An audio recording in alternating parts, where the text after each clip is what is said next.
I love a buttered biscuit.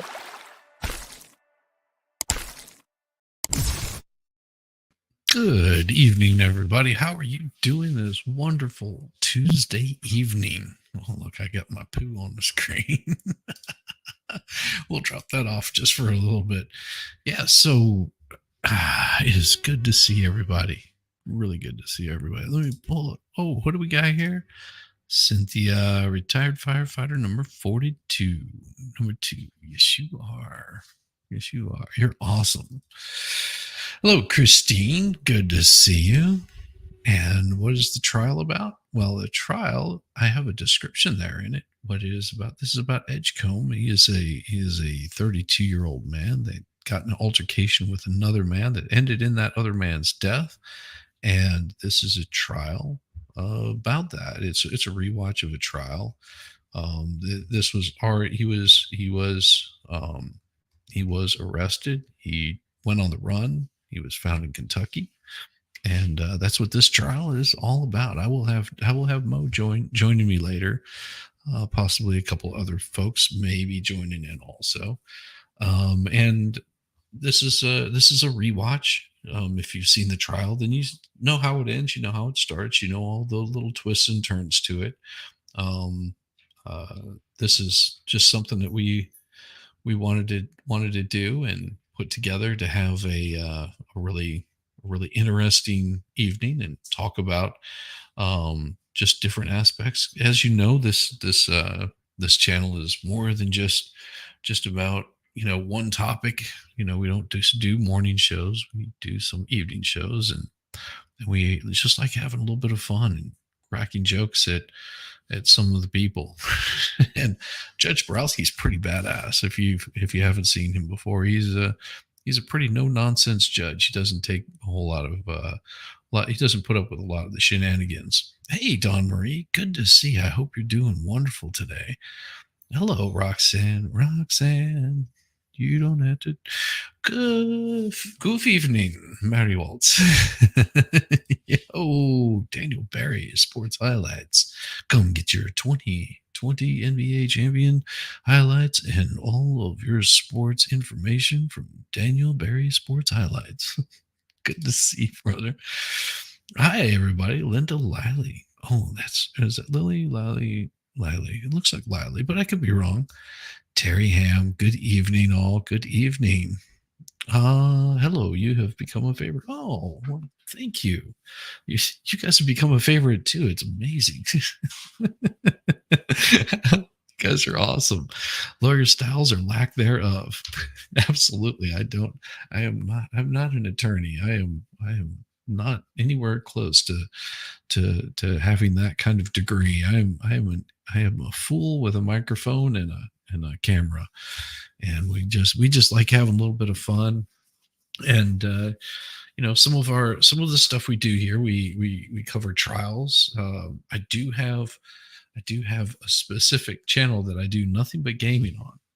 But that one I don't bring into here because this is just a different kind of chat. So if you like watching people just sit around and mindlessly play video games, well, I do have one of those channels also.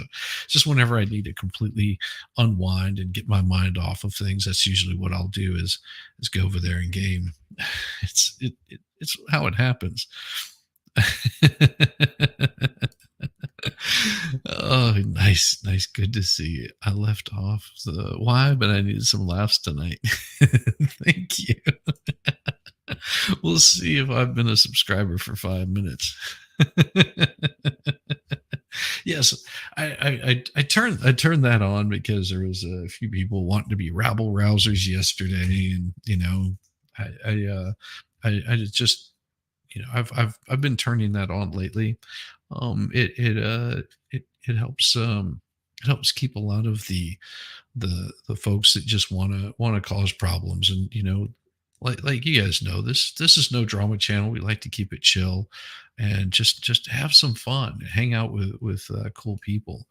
And I was talking with the expert a little bit today, and he said, that's pretty smart. You're protecting your chat. And I agree.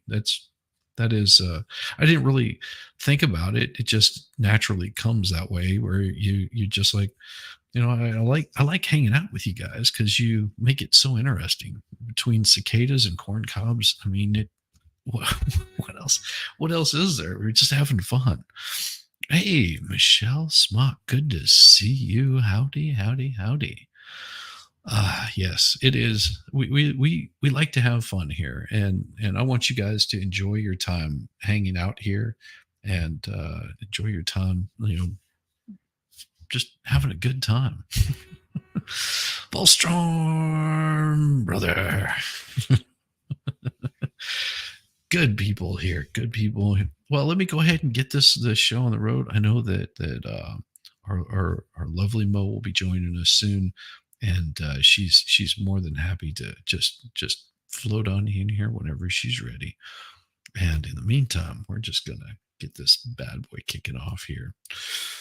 I did turn on the subtitles because I'm running at 1.25 speed, so we don't have to sit through an entire day of trial. We can just enjoy. 535. It is what it is. Appearances remain the same. Can the state make a record on the next witness? The jury's not present, but I'll have the jury brought in a minute. Your Honor, the next witness is Rodtrell Cameron. As the court will remember, Mr. Cameron was secured by way of a material witness warrant. He's being held on that. We have obtained him counsel. He has Tom Reed from the State Public Defender's Office. And I normally, honestly, I was going to call him much later in the case, but I want to get him out. So I'm taking him out of order. We're calling him earlier than normal. Hello from Scotland. Good to see you, fine sir. Good to see you. Welcome, welcome, and welcome. Yeah, this next person that they're calling in, they had to arrest him basically. So that's why he's showing up in just to get him there.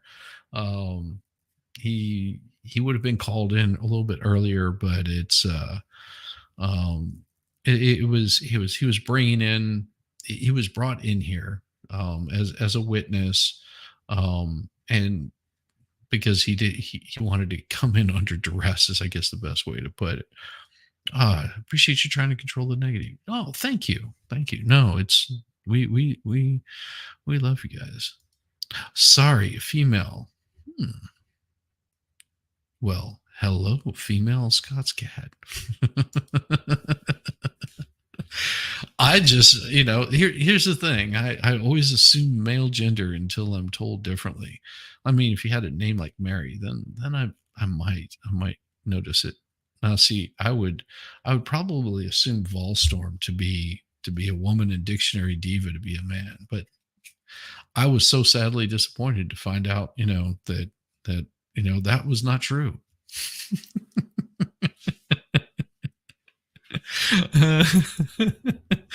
Oh, I'm sorry. I'm just having fun, poking fun at Volstorm. Like, what do you mean? I'm not a woman. That voice changer works really well.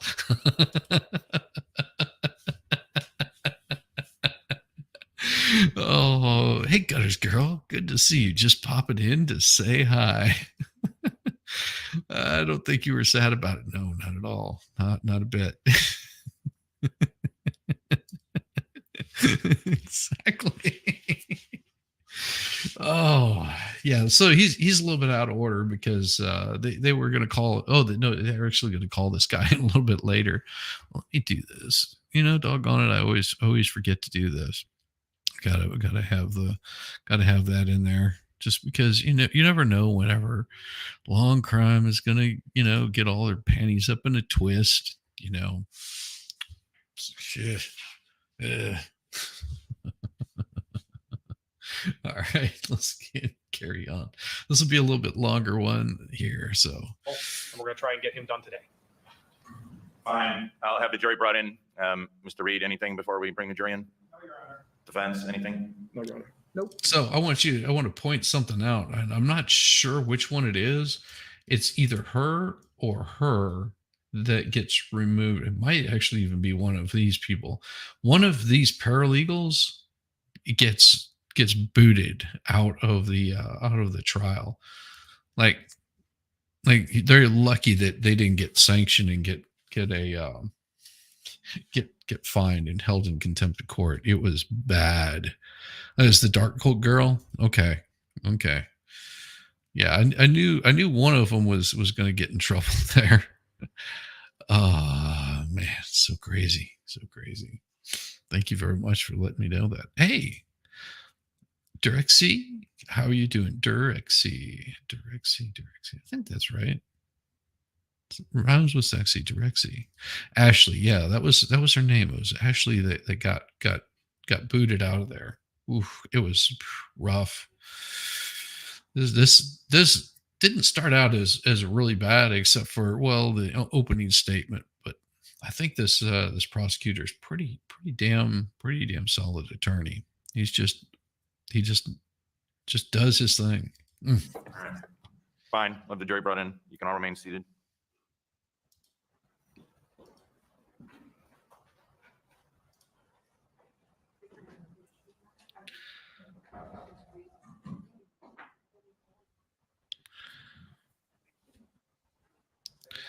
The other is B. Ivory's paralegal. I thought it was B. Ivory's paralegal that got booted.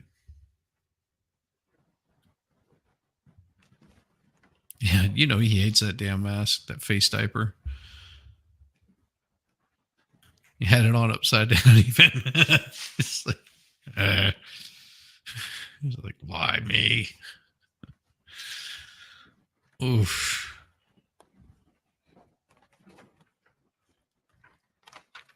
My Michelle. Right hand, please. You solemnly swear the testimony you give in this matter will be the truth, the whole truth, and nothing but the truth, so help you God. Yes.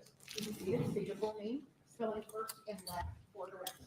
Rotrell Cameron. That's Rodtrell. Cameron. Should be a Green Bay one. CRON. It should be. Go ahead. He does do some analogies. Mr. Cameron, I want to talk to you about an incident that you witnessed back in September of 2020 around Brady and Holton. Do you know what I'm talking about? Yes. Okay. Specifically, sir, I'm going to show you some photos. And I know, unfortunately, in your current situation, we don't get a good look at everything. I'm going to show you what's in Market States Exhibit number 84. If we're looking at 84, you see Brady and Holton and kind of where Bridge and Casablanca and Zania's are. Can you see all that? Yes. Okay. Place it on the big screen just for the jury here so they can see it. I'm going to zoom in the best we can with our technology. And there we go. So now, in terms of where this incident occurs, were you walking or were you driving? What were you doing? I was driving. All right. Now, I'm going to try to get you a little closer to that microphone. There we go. I know it's awkward, and I know this is a horrible situation for you, sir, but If you can just kind of speak up, sir, I appreciate it. what kind of car were you driving? I believe I was in my Jeep Grand Cherokee. I can remember You what color that was. believe? Green. Green. Okay. And were you driving on Brady Street? Yes. Which way were you heading? Away from the lake or towards the lake? I was heading west. Okay, so away from the lake. Yes. That's always the easiest way for me to remember. So if we're looking at the state's exhibit on Brady, you're heading towards Holton. Is that correct? Yes. Okay. Where were you going? Home. I had just pulled off from Zana's Pizza. And when you are heading home, kind of in the area, do you observe anything that happens outside? I do like this. Yes, as soon as when I pulled off, I was at a red light behind a vehicle. And, at that time, he was probably there for a good 30 to 60 seconds. There was a guy on a bike rolled up to the car in front of me. They exchanged some words or whatnot on the passenger side, and then the guy went to punching him. The guy on the bike punched the person in the passenger seat of the car in front of me. Okay. So you're in your vehicle. You see this vehicle in front of you. Can you tell how many people were in that vehicle in front of you? Two, I believe, yeah. Okay. And the person on the bicycle, did you see where that person came from? From behind me, that's all I know. And when they come up, when this person on the bicycle comes up alongside the vehicle in front of you, did it appear the vehicle in front of you, the passenger side window was up or down? It didn't. I couldn't see that it was down from my position, but he punched. He punched through the window. I don't know. I didn't know if the window was down or not. You saw him punch into the vehicle, whether or Yeah. not the window was up or down, you couldn't tell. My. Yeah. Okay. Could you hear? Oh my, oh my. Just on. Hey, Shizzy. Hey, y'all. Hey, Volstorm. Good to see you, just on, you soulless ginger, you. Meow. I hope you're doing well tonight. Good to see you, girl. Good to see you. I know that Just On is a woman, okay, Scotts. Don't get mad. I've seen pictures. She is a very lovely lady. Hear what the words were? No. Hell, Just On. What was your reaction when you saw this guy on the bike just punch into the vehicle? True words. Yeah. Oh shit. And then That's perfect. What did you think? Oh shit. What did you say? True words? Oh shit. I love it. I actually like this witness. He's pretty solid. and yeah, oh shit. I didn't know why he did it. It was just a surprise. Okay. And what does the guy on the bicycle do then? He proceeded on his bike, turned on Holton, and went up Holton. Okay. So if we're looking at the exhibit, we're going kind of around this area of Zena's Pizza and goes up Holton. Is that Yes, correct? he makes it right onto Holton. Okay. The vehicle that contained the person who got punched, what does that vehicle do? Follows right behind him. And what do you do? Follow right behind that car. Why'd you follow right behind him? Just wondering where would the situation had went. So it's like I know that it's gonna be a train wreck, and I just want to see the train wreck. That's how we as humans are. Not all people are like that, but sometimes you just want to see the train wreck. You're like, I know it's gonna happen. I just want to see how far down the rabbit hole it's gonna go. This guy does remind you a little bit of Lawrence Fishburne with the gap in his teeth. Sorry. Oh, well, what can I say? What can I say, girl? the bike goes north on Holton. The car with the dude who got punched goes north on Holton, and you go north on Holton as well? Yep, right behind the car.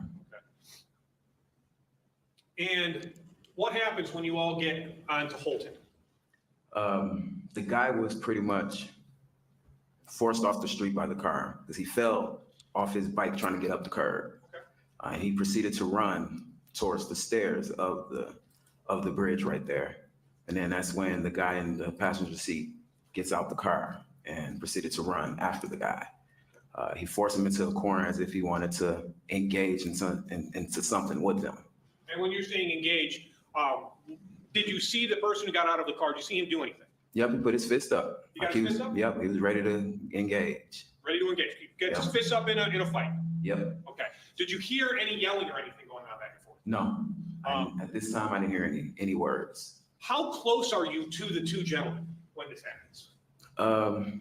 I would say I'm on the curb in my car. So that's about 15, 20 feet.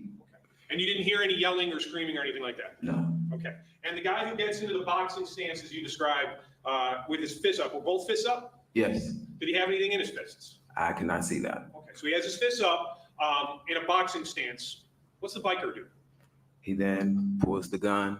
I believe, I don't know if it came from behind or out of a bag. He pulls the gun and then shoots the guy in the head. So a guy gets in a boxing stance and the biker does what? Pulls the gun and shoots the guy in the head. Just pulls it up and shoots. Yep. Pew pew. What happens next? Then the guy hesitated. disappointing. He didn't know necessarily what to do. And that's when he proceeded down the stairs. And the person who gets shot in the head, what happens to him? He falls straight down, Just right down on the ground. right down on the ground. And So sad.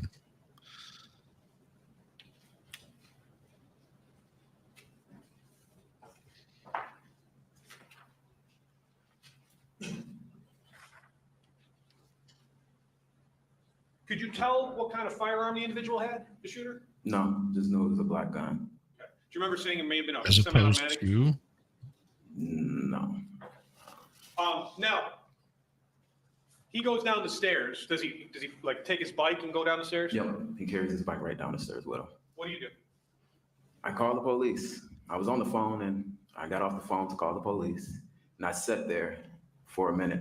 I continued north onto Holton and made a U-turn. So I continued north on Holton and made a U-turn. I believe that's Brown, right past the bridge. Or I probably was still on the bridge when I made the U-turn. So now I'm facing south on Holton. I'm on the south side of the street, facing Holton. Okay, and then what happens? Then I finally got through with the 911 call because it took a couple calls. Finally got through, let them know. Went through that ordeal. Then still sitting there, I was waiting for the ambulance or whoever to show up. I decided to walk up to the body. Okay. And when you walk up to the body, what did you see? Because I was wondering, why did the guy get out the car? So I observed he had blood in his hand. And during that time as well, the driver, I don't know whom she is, but she was on the phone. And she asked me, did I call the police? And I told her yes, but whomever she was on the phone with, she proceeded with her conversation. I believe it was some of relation to the guy who died, because she said, your brother is dead. And then she went to state as well that a guy was riding the wrong way in the bike lane and she nearly hit him. And the guy who is dead told the guy to get the F out the way. And then that's when he came up to the car. She said, the guy asked, were you talking to me? And she said, the guy in the passenger side. Accent yes. Again. And that's when so much accent. So when it's you a see this woman, what's her demeanor like as she's on this phone call? Calm.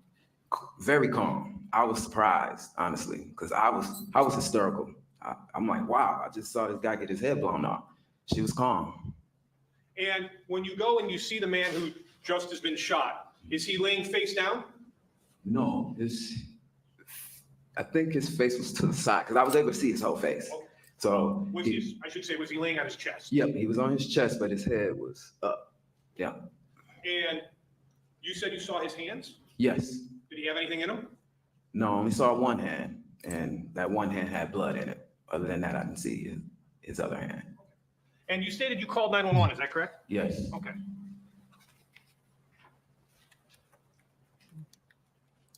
See, it's interesting to me that she was calm, but we know that each person, you know, in a stressful situation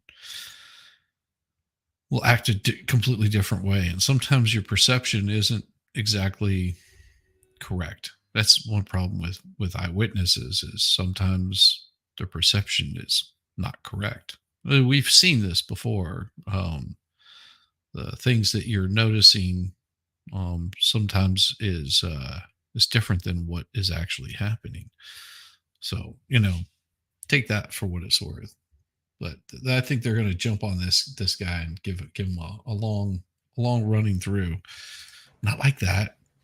Get your mind out of the gutter. One moment, Judge.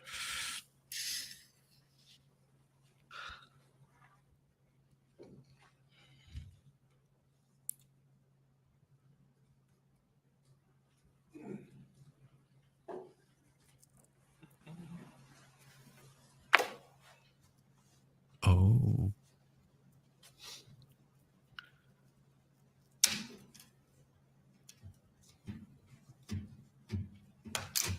Dude looks scared, like he doesn't want to. The state has state exhibit number Really doesn't want to be 39 there.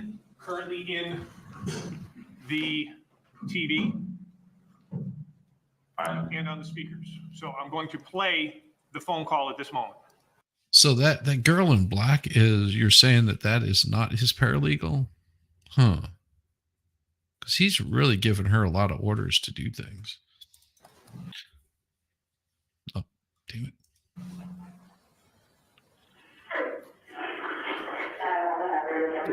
I got a girl. You have a good one. Brady and Holton.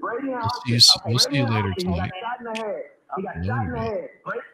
Pausing in 16 She's on seconds. mods. Do you recognize that voice? Yes. Who is that? Myself. Okay, so this is your 911 call. Yes. Playing from that portion at 16 seconds. We'll come back the fire department, okay? No, this is very serious. That's his life.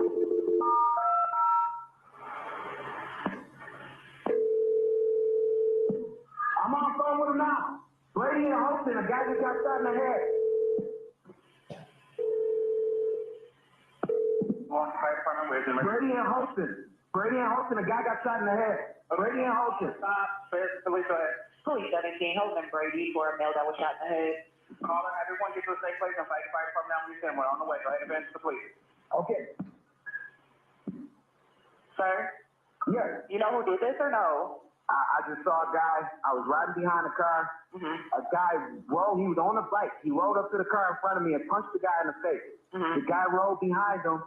He tried to approach him on the bike. He jumped out the car, and dude squatted up with him, and he turned around and just shot him. Pausing you 1 minute and 26 seconds. You were referring to the passenger who got punched in the face and saying he squatted up, right? Yes. SQUADED, right? Yes. Right. Squatted up means getting ready to fight someone? Yes. Getting in that boxing stance we were talking about? Yep. Okay. To squat up. Others Yes. I BI learned that one. resistant. Oh, okay. So, but that's what's that referring to, correct? Yes. Okay. Now, playing from 1 minute and 26 seconds into the Please tell recording. me. You're so much smarter than me on Any these. description of the guy that was on the bike? He was a black guy, black white shirt, black vest, black bike. I can't. He's slim guy, short Can't hair. eat- I can't give you direct station. Oh, the text to speech is so damn hilarious. He can't eat slim guys. Oh, this is I can't eat slim. I can't eat slim guys. Slim guy. I can't eat slim guys. I like my guys a little chunkier.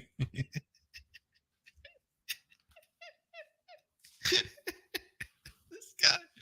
Oh, sorry. Sorry. I got loud. Oh, okay. Short hair. Okay. I can't give you a direct facial, but Okay. And when you say bike, you mean a bicycle or a motorcycle? bicycle. A bicycle. Price pickle. All right, the officer, the medical attention is responding. Can I have your name? I'm riding. Oh. Okay. All right. You all need to get in the area. The guy can't be too far. He Right. went down the stairs right now. He can't be too far. So he left off foot? Yeah, he's on his bike. He went Oh, down the no, stairs right. right now on the bridge. He can't be too far. Okay, I'll let the officers know, okay? He shot him right in the head. I Uh, can't believe that. The help is responding, okay? Okay. Thank you.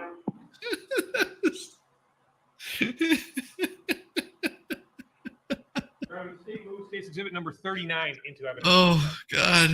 Any objections? Make my stomach jiggle like a Received. bowl of jello. Now, did you stay on scene when the police arrived? Yes. Mm. And did they talk to you there or did they call you later? They came and spoke with me later. Detectives came to your house, right? I believe so. Yes. Do you also remember an officer calling you from the scene because you were one of the 911 calls? Yes. I believe.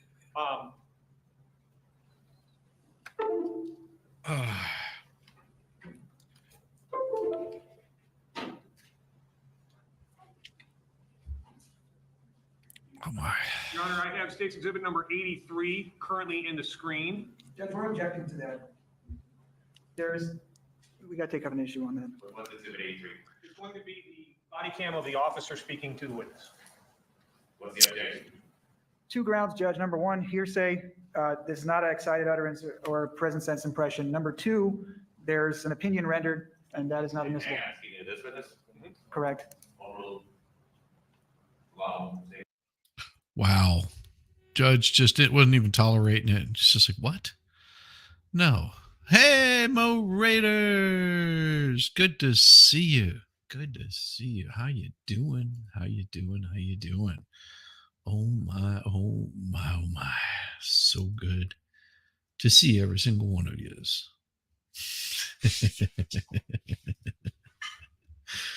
Ah, Mo Raiders, Mo Raiders, Mo Raiders coming in to hang out with us tonight. Mo Raiders. Oh, yeah. Good to see every single one of you.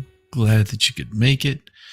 We're hoping that this ends up being a wonderful, wonderful night for you, just like it is for me. Way you'll slip. I won't fall. Maybe I will. That's okay, 'cause we all fall. Wee woo! Wee woo! Wee woo! Woo!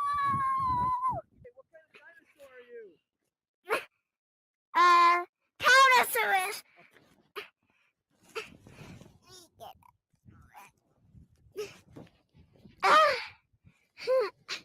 I'm a Stegosaurus.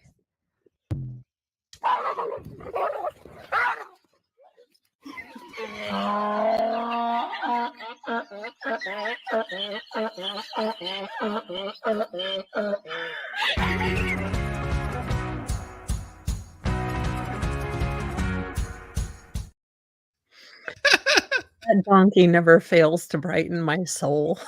I hope so. That's why we got it I'm like- there. I'm like, that ass is going to be right next to me in purgatory. God's going to be like, how many times did you laugh at that meme, Mo? And I'm going to be like, all the times. Every Your time. godliness. but your godliness. I mean, you made donkeys laugh like that. So really, I mean, it's an operator. It's an operator error. It's a design flaw, if you will. Oh gosh, it is a design flaw. Hey, Stacy, good to see you. Oh, Terry Ham, you must have missed it. Why is the witness in jail handcuffs? The reason the witness is in handcuffs is this is the witness that did not want to be there. He was brought in under duress, and they basically subpoenaed him to come in, and so he is really not wanting to be there. 8 out of 10. I was reading the first page because of a hung up script for the live chat. Oh, that does happen. That does happen. Hello, Mo. This will be the place. It is Bearded Man, Steve. This is the place. Yes. Oh, when a donkey laughs, it's beyond contagious. Oh, absolutely. So runaway witness, sort of. I mean, they knew where to find him. He does not like to eat thin men, though. Just missed that part, which this and just so for all you new folks here, this is, we are on day 2 of this, which day 1 really wasn't a whole lot of anything. I mean, there was a little bit there, so you didn't really miss a whole lot. Day 2, this is the first witness right out of the box. He's there early so they can sort of get him out of there and send him on his way. He doesn't want to be there. Most definitely does not want to be there. They just had an objection as to bringing in the police body cam, and Judge Borowski was like, denied, just simple as that. This is his attitude pretty much throughout the whole trial, is just like stop wasting my time with your bull. Okay, Shizzy, I often use this analogy, this rating system. He is on the Danny Glover scale of too old and too done to deal with this BS. It goes from Predator 2, sweaty Danny Glover, fighting his fear of heights, to Lethal Weapon 73, why the hell is Chris Rock in this movie? That's the top level. And he is at DEFCON 2, Lethal Weapon 74. Yes. Okay, look, now look. Oh, it's just wearing a gold suit, but she wears it well. Oh, yes, she does. I'm no B. Ivory Lamar, because my clothes don't cost more than my first car. That's true. Well, last week it was Kaiser was on here with me, and he was wearing the suit. He was wearing it quite well. Yes. Oh, Mrs. You don't have quite the panache. Yes, that's very true. And Dawn Marie says, missed this shoe squeaking. Yes, don't worry, it comes back for the closing remarks. Oh, yay. where we get to hear the American History X poem or freaking end monologue. I mean, dude could have watched like freaking Dead Poet Society and stolen a better. Yeah. Surprised he just didn't, copy word for word from freaking Mr. Smith Goes to Washington or something. Like, this is an old movie. I'm sure no one will notice. Oh, Or yeah. score and 7 years ago. Oh, wait, that's the wrong plagiarisms. Yeah. Yeah. Oh, here we go. Foundations to clarify this witness. Go ahead. Now, the officer calls you and talks to you, and you tell him what happens. Is that correct? Yes. Did you also refer to kind of a description of what you just saw? Like, could you describe kind of the manner in which you just saw what happened at that scene? If I recall, no, I really don't recall.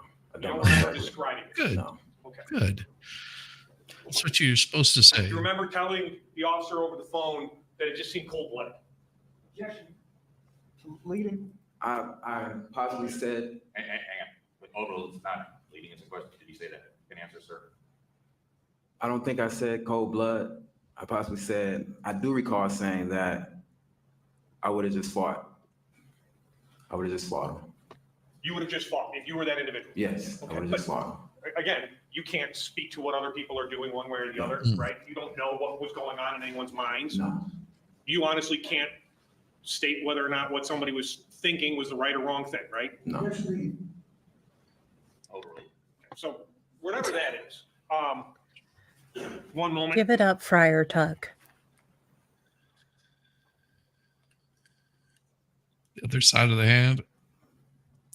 Oh, yeah. Are we frozen? No, we're not frozen. Taking off the interactive Zoom, going to approximately. Kind of funny. The boys are back in town. Just finished on the radio as 5 bikers rolled by as loud as they could. This is going to be state's exhibit number I always 83. love when my playlist goes to Everybody Hurts when I'm in Walmart waiting in line. Oh, I'm like, well played, playlist, well played. Oh. You know what I did with one of my friends? This was a long time ago. We sit down, but this is back whenever he had the television and didn't have just whatever Google TV where you could just skip commercials. Oh yeah. Isn't that wild that we actually had a time that you had to watch things live or you didn't get to see them, or you put it on a VHS, Oh, I know. We got some, I think we got Hulu, but we're not paying for the ad list here.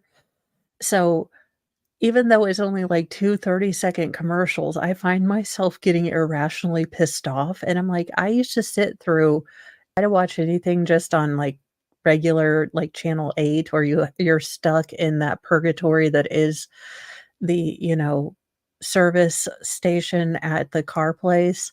And you realize how many effing commercials there are.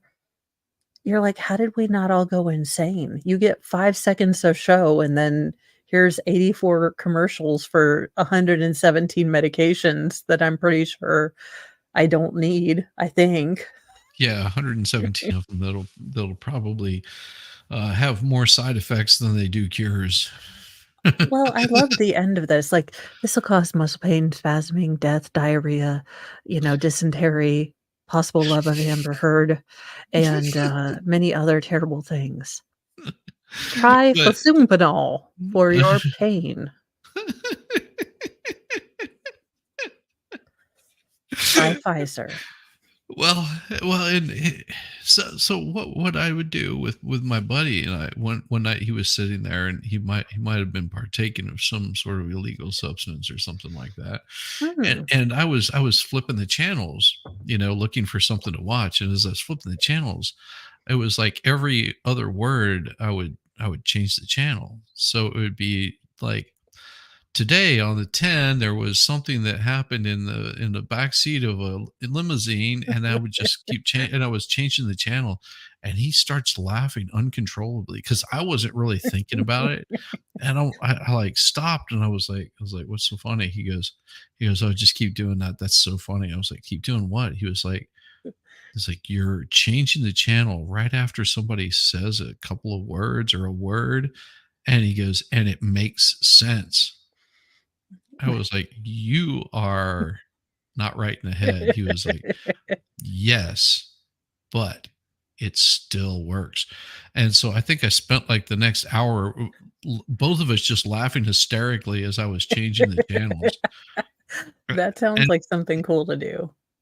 It was anything from the news to whatever. I mean, oh God, I would do something like that on YouTube just to watch people laugh their asses off. Oh, that would be hilarious. I will say that, look, if I'm ever looking to, fill the stable with brother husbands, this prosecutor and I work on every level, except I think we might come to, having to lay hands on each other for the last diet pop. He does. This man's addiction to diet soda is why I love him. Yes. I mean, and he'll get up every so often and throw one of those cans in the trash, but I mean, he is just down in those things like crazy. He's got 3 of them up there. And this is just the first part of the morning. Oh, I know. He always has 3 on deck. His OCD speaks to me because they're always lined up. They're always aligned. Yeah. Oh, yeah. Oh, my God. Sounds like a crazy ad lib time. It is. Oh, it is so much fun. Yes. I mean, if you have like a TV, just all you got to do is just sit there and just every other word, and pretty soon you'll get like into this group, and there's like 900 some odd channels with nothing to watch anyway. So you can go through all of them. We're talking about Home Shopping Network. You too can buy a vibrator that drives trucks for $1.50 an hour. It's just some real horsepower there, Steve. That's a good 8-cylinder engine on that baby. I mean, it's just, yes. This is the kind of, and like I said, we laughed for hours just with that. Oh, that sounds hilarious. The problem is you're laughing so hard that you forget what you were doing. Oh, well, yeah. Your sister and I took some Grateful Dead paper tiny. Oh, and we blew up in the black and white tea. Oh, yeah. Yeah. I've done that before. Okay. Movies. Mm-hmm. How do you blow it up? Were you just clicking it too hard and it was the 80s, and the 80s were like, just the Magnavox was like, no, we're done. No, you have to read the first part of that. Well, yeah. That makes sense.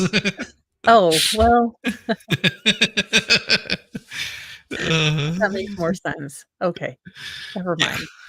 Yes. Your Honor, this is the second body cam of Officer Raymond Nebraska.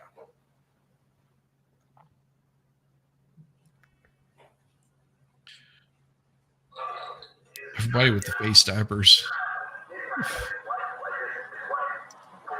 Pausing at 36 seconds into the recording. Do you recognize whose voice that is? Yes. Whose is that? Myself. Okay.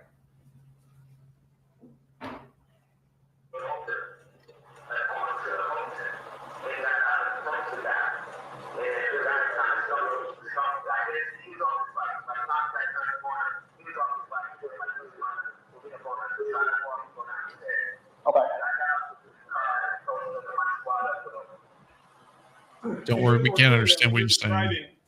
That night, you're saying guy was about to go down the stairs, and the deceased victim gets up and squads up again, right? Yes. Gets into that fighting stance. Yes. What it appears to be to you. Yes. Okay. Went from that portion at 59 seconds. Oh no, we turn it off and on, the screen would shrink. Oh, well, that might could have been too much for the Sony. Yeah. Oh, those things had the tube TVs. Those Oh things. my Oh, gosh. jeez. I remember us getting a big screen and it weighed, I think, a combined baby elephant and Shamu. It was And then 15 inches. yeah, and then, as they start getting the flat screens coming out, I mean, we could have had a big old TV and Mr. Mo, you could not people would not even steal those. Oh no, no, because they weighed a damn ton. Oh, yeah. No, I mean, it was a nice TV. We just got a flat screen. Yeah. Oh, well, and the thing about it is if you look at just a cheap $200 TV, that's you get much more screen. It's Oh, clearer yeah. picture than anything that you had back in the 70s, 60s, 80s, 90s. Oh, I yeah. mean, just like they're unbelievable. Well, that and when they switched over from black and white to color, the colors were so blurry and the, light streaks and everything. I was like, "Go back to black and white until you perfect color, okay?" Yeah, it was 'Cause pretty bad because your yeah. contrast would be all out. That's what To would be happen. fair, it greatly helped certain actors because the high definition is like, "Oh, you really are a normal person, aren't you?" Yeah. Like Yeah. I'm like, "Oh my god, Gary Busey. Jesus, Jesus, Jesus." Oh, yeah, your old TV became rabbit cages. Yeah, I could see that. Ah, yes, we They're had a like, "Oh my screen. god, Nick Nolte." Well, and here's the thing is a lot of people go and get those old tube TVs just so they can play a lot of the old video games on. That's probably a good idea. I will not be, condoning bringing anything heavy and ridiculous into this house if Oh yeah. I'm tasked to assist. Yeah, the TVs absolutely Dawn Marie. Back then the TVs were furniture. Oh, Um yes. and now they're more like wall art. Oh, yeah. It it is so amazing how far we've come in such a short time and how much life has changed because I used to go out, in high school with, like, a Post-it note, like, "Mom, I'll be back. I've got, money for a" you know, or my Soda. one friend has a cell phone, like, they were the cool kid, Oh, you know? cell phone. Wow, we didn't even have that. So and it's like, now I can't even imagine sending my teenagers out without having Life 360. I have become Big Brother. Yes, yes. Ah, just imagine how much your parents did not worry about you back then. Well, they did have that Gerber, grow up plan, so it Yeah, was true, true, true, very true.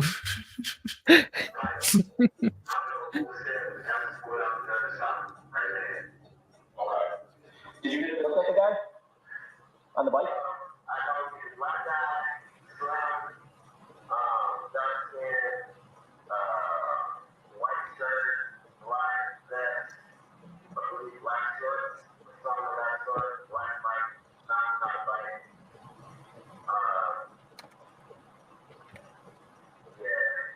Could you tell how old he was? Rough estimate? He wasn't a kid though, like a teenager?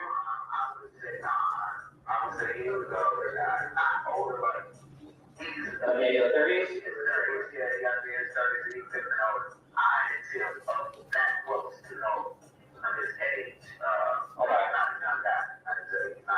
Okay. Anything else that you could tell about him that would be like stick out for us if we saw him? Did he have like long dreads or anything like that?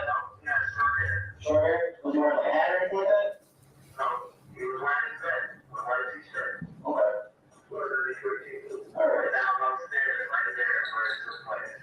Alright. Okay. And if somebody wanted to, because we have detectives that are, investigating this now, if one of them was able to come and talk to you, would you be around later tonight? Okay. Okay. And there's somebody that I got to use to go to call you?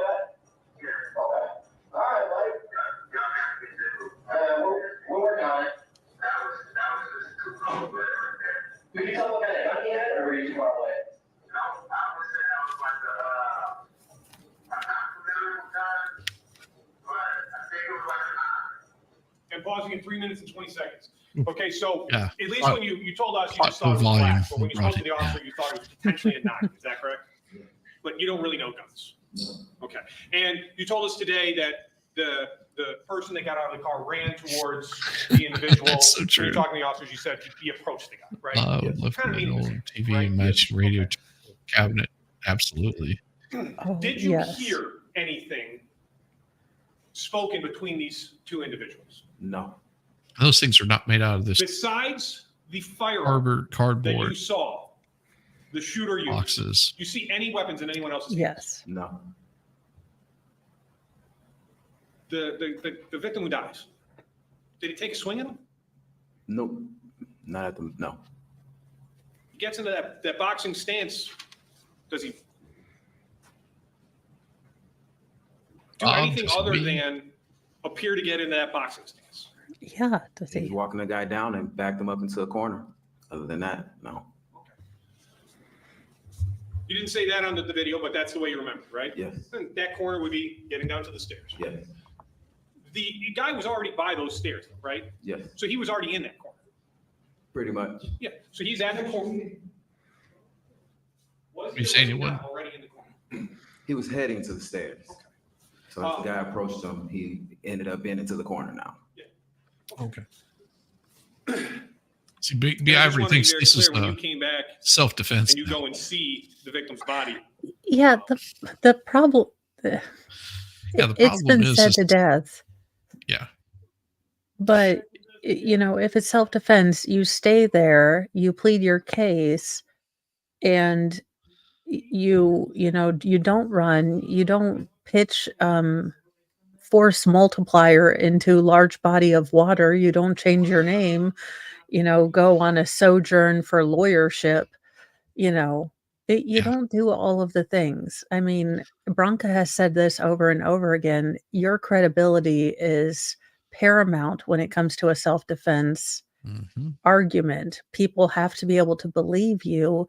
People have to be able to, you know, accept that your perception of events is, I mean, not the reality of what happened, but your perception was reasonable and well intentioned, I guess. Exactly. So I mean that's the biggest part of it is, you know, if you are using a wireless hole punch, you know, and you have to you know, utilize that hole punch, then there's no reason for you to leave because you're able to, you basically have the false multiplier. You don't have to worry about somebody coming up on you. They're going to back off really quick. And, you know, if it turns where you have multiple people that are coming at you, you've got something that can easily stop that. And whenever the police get there, you can lay down your weapon. You can be handcuffed because they're going to want to have some questions for you, and you probably got adrenaline pumping. Probably not thinking too clearly, and this is a good time for you to, okay, everything's under control now. I was doing this to protect myself. I'm fine now. I'm safe. I'm good to go. Let me, you know, I don't have to talk to the police. All I have to say is I was doing this in self-defense, and, you know, I want my lawyer. Yeah, I mean, imagine how this case would have played out differently had, you know, Theodore Edgecomb said, you know, dropped his weapon, held his hands clearly up in the air, and say, "Look, I know I shouldn't have had a weapon," or just said, "Look, this was in self-defense and I would like a lawyer." Yep. Because your lawyer can, you know, Plead the case for you. negotiate on the fact that you're a felon in possession of a weapon Right. with a current domestic violence case. And You know, which you might end up ongoing. serving time for that. Yeah. But serving time for that versus serving time for the deletion of somebody Yeah. is much more drastic. And, you know, I'm not an attorney here, but for me, it seems Yes. it's these are some of the things that I think our young men and women should be taught. Is Yeah. if but clearly this wasn't self defense. Well, And no. I mean, the fact that's pattern it was not in his favor. I don't know what B. Ivory Lamar was thinking other than people will vote based on, color. characteristics and not, Yeah. the facts.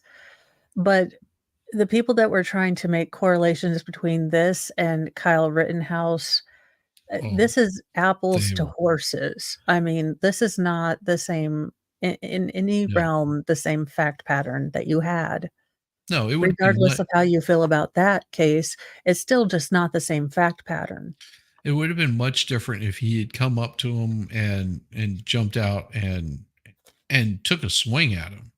Anything, Yeah, just squaring up. That can be, you are possibly fearing for your life if you once you set off that wireless hole punch, that changes the whole story. yeah. And that's something that I think that they should teach our young men and women is once you set that piece in motion, there's no putting it back. There's no taking that away. There's no oops, my bad. And you can act, you know, on your feelings. You can assault people, and maybe you're going to bully or cow 70% of them, Mhm. but there is always that chance that you mess with someone who doesn't mess around. Right. Because I swear these YouTube pranksters, someone is going to get unalived. And then Some of the them have been hurt pretty bad over their pranks. and and they have obviously not learned that there are some things you don't play with, No. especially with adults. No. I mean, these kidults, like these 27-year-old kidults who don't seem to understand that there are certain things that you don't say to a man in Texas about his wife or whatever.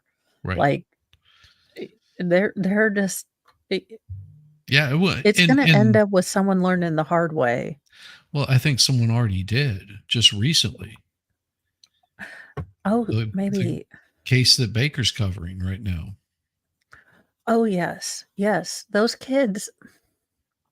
I've Like watched I it a said, couple times, and I find myself meandering, yeah, I but mean, because the fact part of the video isn't too clear, so it just at first glance, I'm like, because I hadn't seen it, and I watched it with Danielle this morning, like after the stream. I wanted to show it on the stream, but I was like, I'm not getting my channel deleted over this because there's yeah. gore in it, which I didn't realize that at the time, and I'm glad I didn't play it, but it was pretty gruesome, and people got really hurt on that.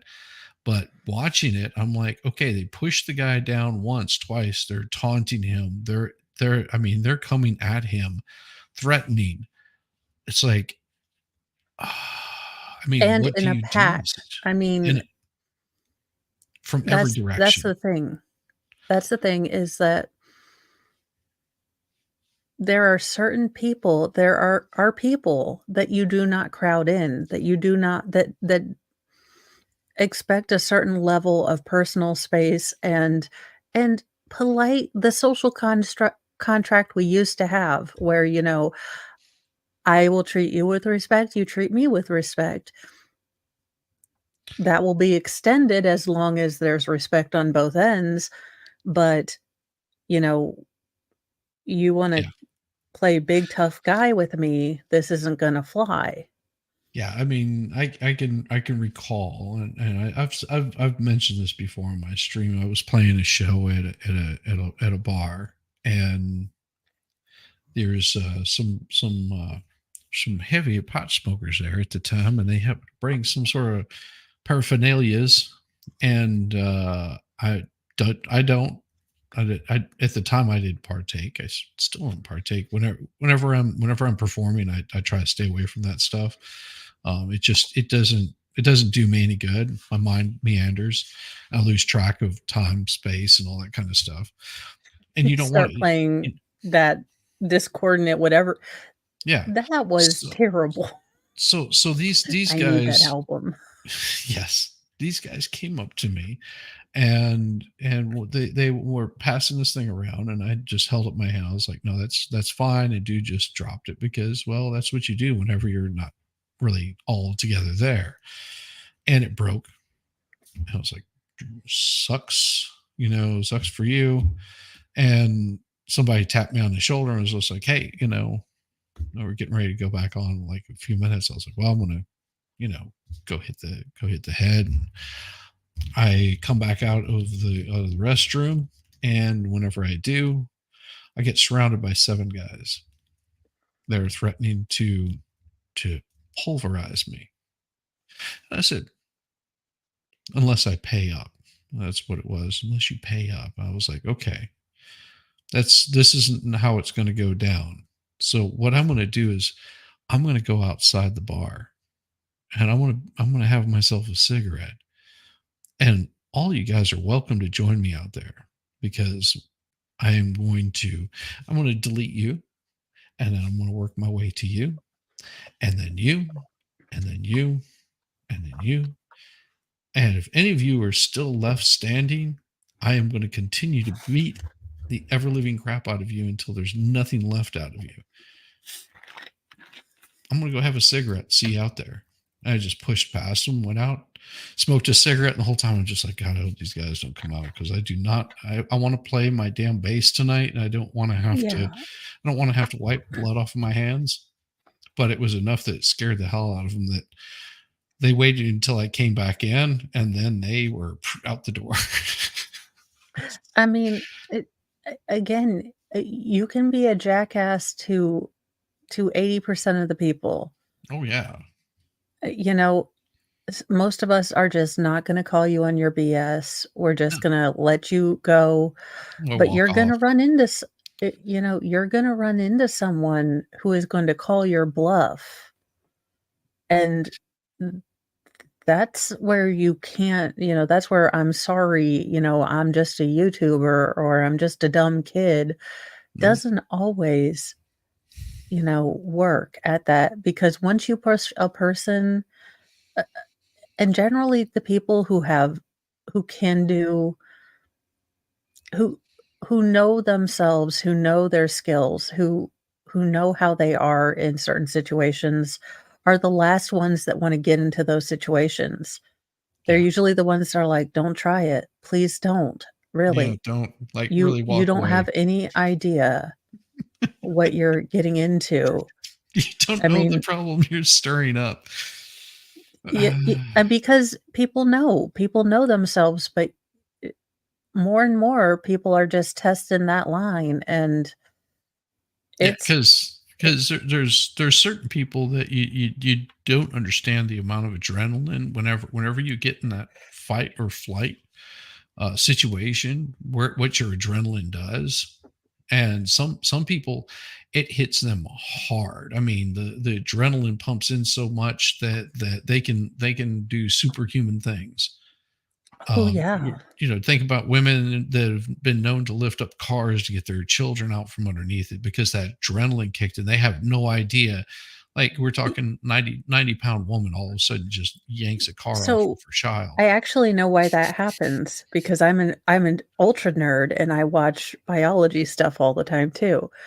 But basically, your mind constantly limits your muscles, because if you used 100% of your strength, you would tear up your meat suit pretty quick. Yeah. Now, when that adrenaline hits, your brain turns off that limiting factor. So there have been people that have lifted cars and torn their biceps completely off the bone because they were able to do it, but only once. Yeah.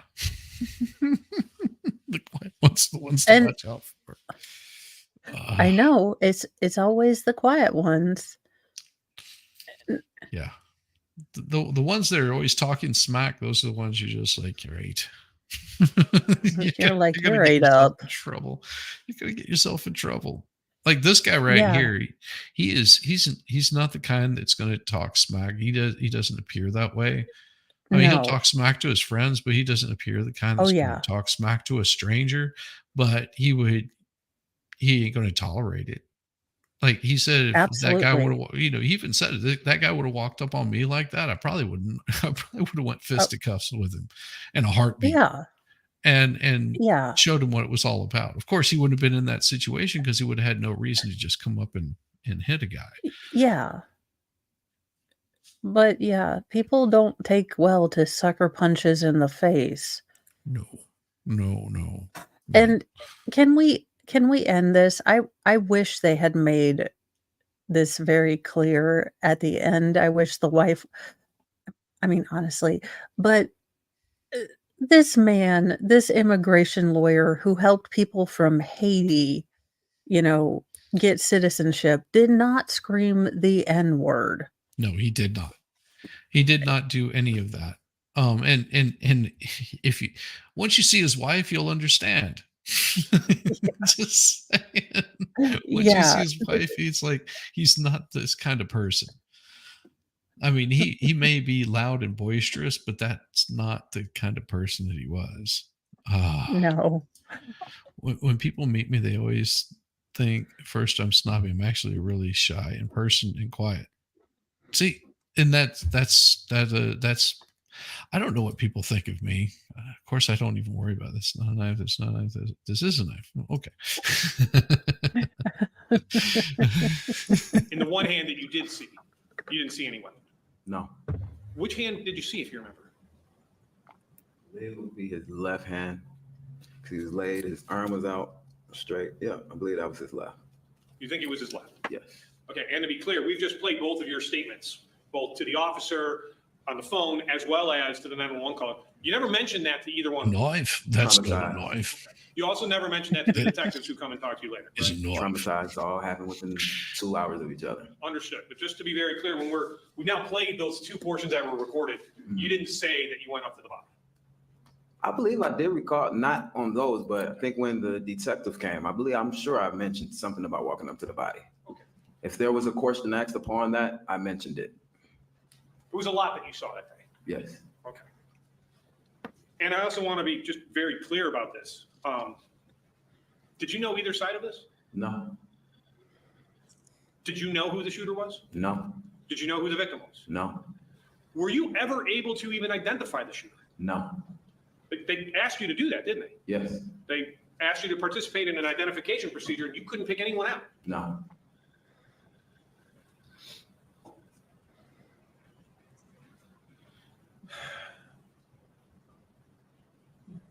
Yeah. Sir, It's you sad when you are like currently the in witness custody, better than correct? the defendant. Oh, The no, witness is like I said, this witness, he's such an awesome yeah. witness. I mean, I thought that he was wearing the outfit because he had been arrested and was in jail, but I don't think that was the case. I think that that's what No. they gave him, maybe because of whatever shirt he was wearing might have had some sort of logo on it or something. Yeah. But he is But he is he in was- handcuffs. That's only because he does not want to be there. He really just Yeah. like, I don't want to be He- involved in this. Yeah. Until I get to know you, and then I won't shut up. That's He I said. always warn people, I'm like, look, if I decide to adopt you, I will never shut up. I scare Like, people in public so people don't come up to me, but I'm shy and not what people think I am. And that's very common. I mean, I got a friend that, he's the same way. Like once you get to know him, he's like you, Mo. You're just like, you're my buddy, you're my pal. I'll just talk and we'll I have a am great Doug. time and we're having fun. No, we turn into Doug from Up. We're just like, please don't put me in the corner of shame, but I am happy you are my friend now. I will follow you forever. I scare people in bubble. Oh yeah. I thought he was a defendant. No, he's not a defendant at all. He's just a witness. That's all. Yeah, he Just a just didn't witness. want to be there. He was trying to dodge a subpoena. Mm-hmm. So they finally had to bring him in with, wrist jewelry. Well, and here they'll explain it here in a second. That's what they're getting to.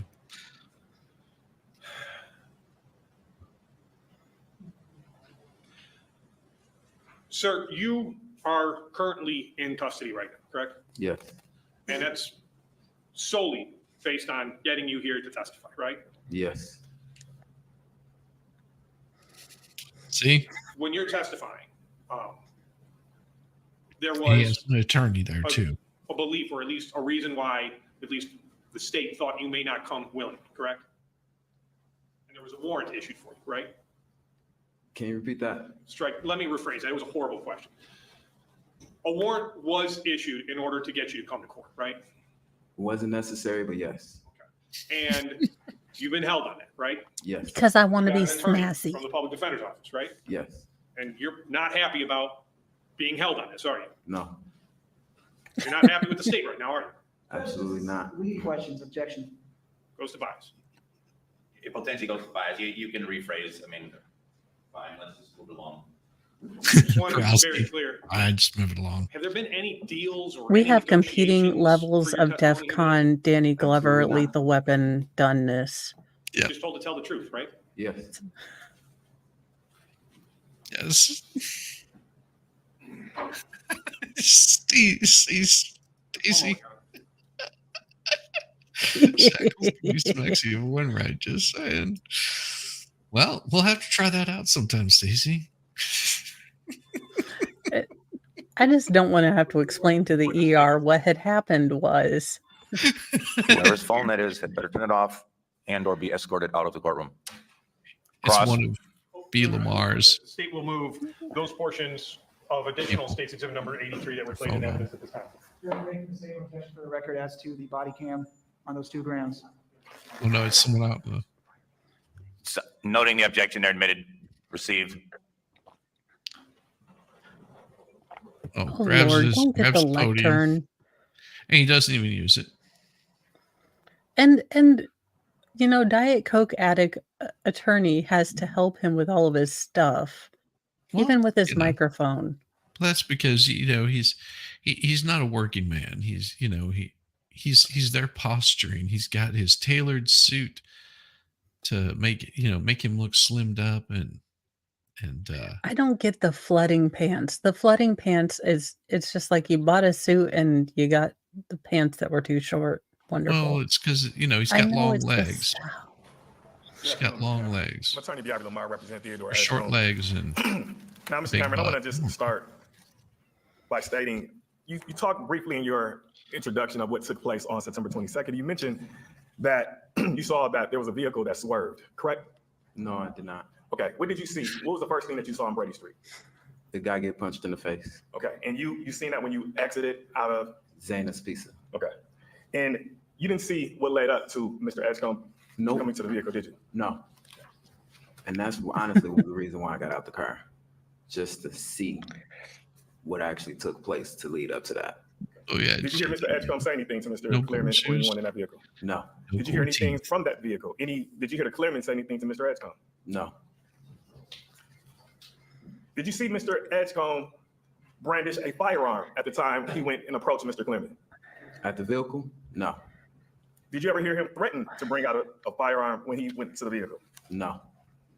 No, he just punched him in the face. Yeah. I mean, Mr. Cameron, you simply is it true punch in the that face the between last 2 friends. digits of your phone number ends in 65? Yes. Yes. Do you remember having communications with the Think about defense it. firm who represents Mr. Edgecomb in this case? I would have to think about Yes. my number. You remember having text messages involving you talking about your testimony with the Yes. defense firm? Yes. And do you recall having a conversation with the defense firm where you talked about Mr. Edgecomb looking shocked after the gunshot went off? Did you use those words? Yes. And you used the word shocked, correct?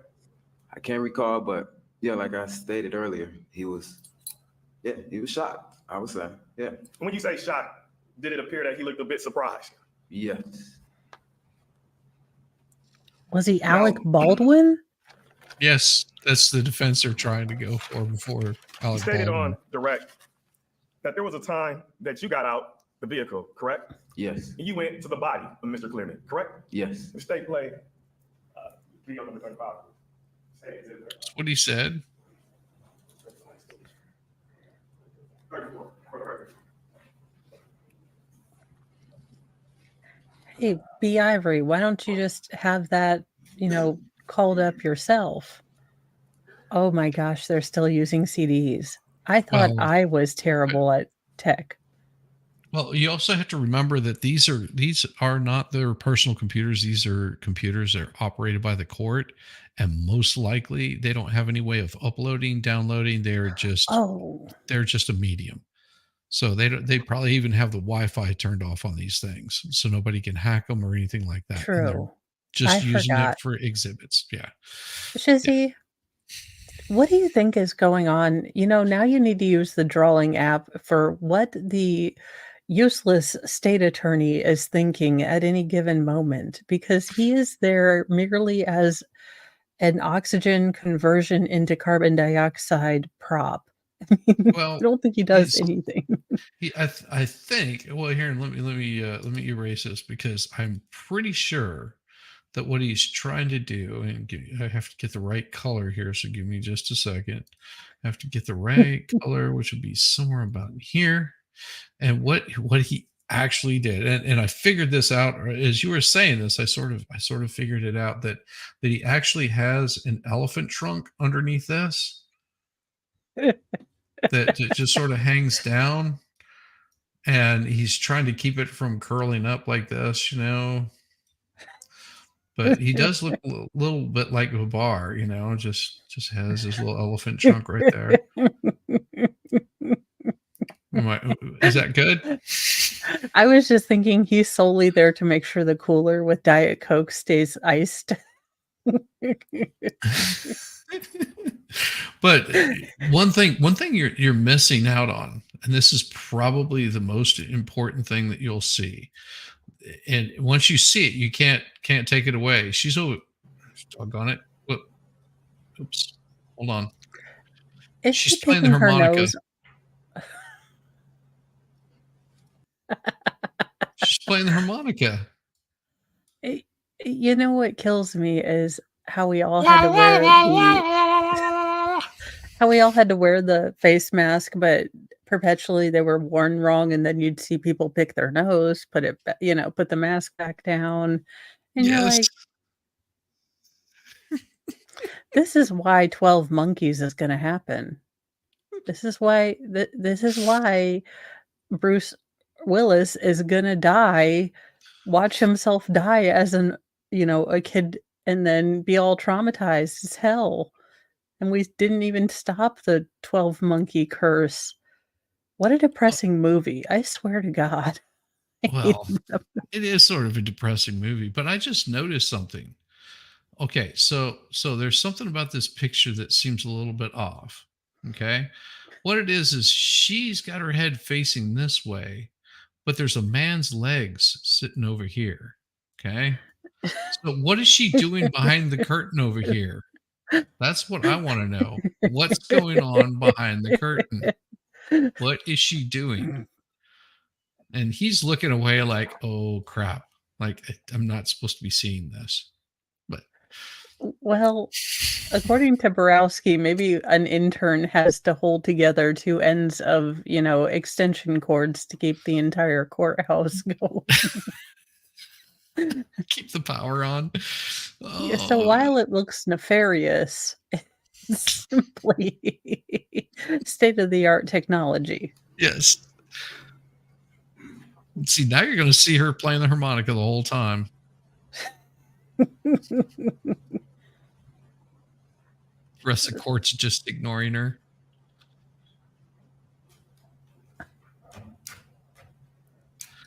Oh, the damn docking station isn't working. All right. She says, I'm done. I'm done playing the harmonica.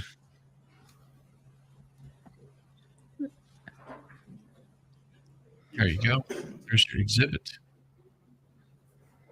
All right, Oh Mr. gosh, Cameron, I remember being so exhibit tired that. of watching We're gonna mark the this. state exhibit number 34.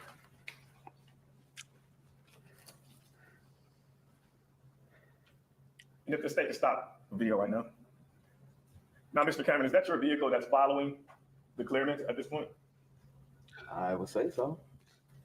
Yeah. It's hard to describe me, see the details of the vehicle Okay. from my. All right, well, let's go a couple more seconds, please. Do you recall pulling into the right lane, following the Cleeremans as the vehicle behind the Cleeremans is doing at this point? Yeah. Okay. Yes. So can you confirm at this time that that is you behind the Cleeremans at this point? Yes. Okay. Now, And can you get out the vehicle at this point, Mr. This is the worst Cameron? part. No, I don't think Okay, so. if the state can continue. So he's talking about him getting out of the vehicle. But so he Now pulled you're up, driving off, is that correct? Yes. turns I around. want to finish this video out, and I want you to let me know if your vehicle ever comes back in frame in this video. It does. He pulled over there. See where he pulled in? Yeah. He pulled over at the very top. Turn back around because you pull a Yui. Yep, I can see him turning around. Now, you can stop, please. If the state can go back to about 40 seconds of the video, please. Okay, so I'm gonna stop right here. I want you to focus on the Cleerman vehicle, right? If you go ahead and place. Why are we wait? Because they swerved into him. He was afeared for his life. Okay. He felt the hot Yeah. breath of that Camaro engine under that Kia. B. Lamar did not do his research on this, okay? He really didn't, okay? And let me point out why he didn't. If you listen to what he just said, let me know. And he said to this guy, let me know whenever you pull up here and you come back. Okay? That was the first question. Now he said, stop the video, go back 40 seconds. What was the purpose of going back 40 seconds? Finish this part of it out, then go back and do, go back a minute and a half or whatever you need to. So he's giving him double questions because maybe he spotted something. This is what you write your little notes down for. You write a note because maybe you just spotted something off the top of your head. Yeah. But if you had done your research, you know the answer to your question. You know when the car comes back. You actually have that time stamped out. You can say, hey, now I want you to bring it back because you know what this witness is going to say. Yeah. But he's trying to get this gotcha, and he knows he failed on it. Well, and that's where I don't understand his lack of preparedness, because if this were my case, I'm so type A that I would have every timestamp of I'd have a cheat, index card for each witness. Like if I need timestamps of things that are relevant to my line of questions, these are what these, videos are. These are the timestamps. This is a little blurb about what it is. So I don't, because my biggest fear isn't public speaking. It's public speaking as a jackass. Yes. So other than when I'm deeply unserious, but if I'm pretending to be a lawyer, if I have gone through the entire, law school, what I would never want to have happen is to look like a moron in front of the court. Yes. So I would overnote. Yes. Even if it's stuff that you disregarded because it wasn't relevant or it didn't need to, and have a backup plan on it. You're going to be firing this off in front of your paralegal, or whomever, another attorney, and just going through the case. And so they can shoot holes in it before you get there, especially a murder case. For Christ's sake. I would think you would, but I mean, no, he's not a lawyer on this because for him, this is all about, it's all about the color of the skin. It has nothing to do with the character of the person. I know he thought this was going to be his people off because of the color of their skin. No. You don't get people, you don't throw people in jail because of the color of their skin. You don't get people off because of the color of their skin. You get people off because of their guilt or their innocence.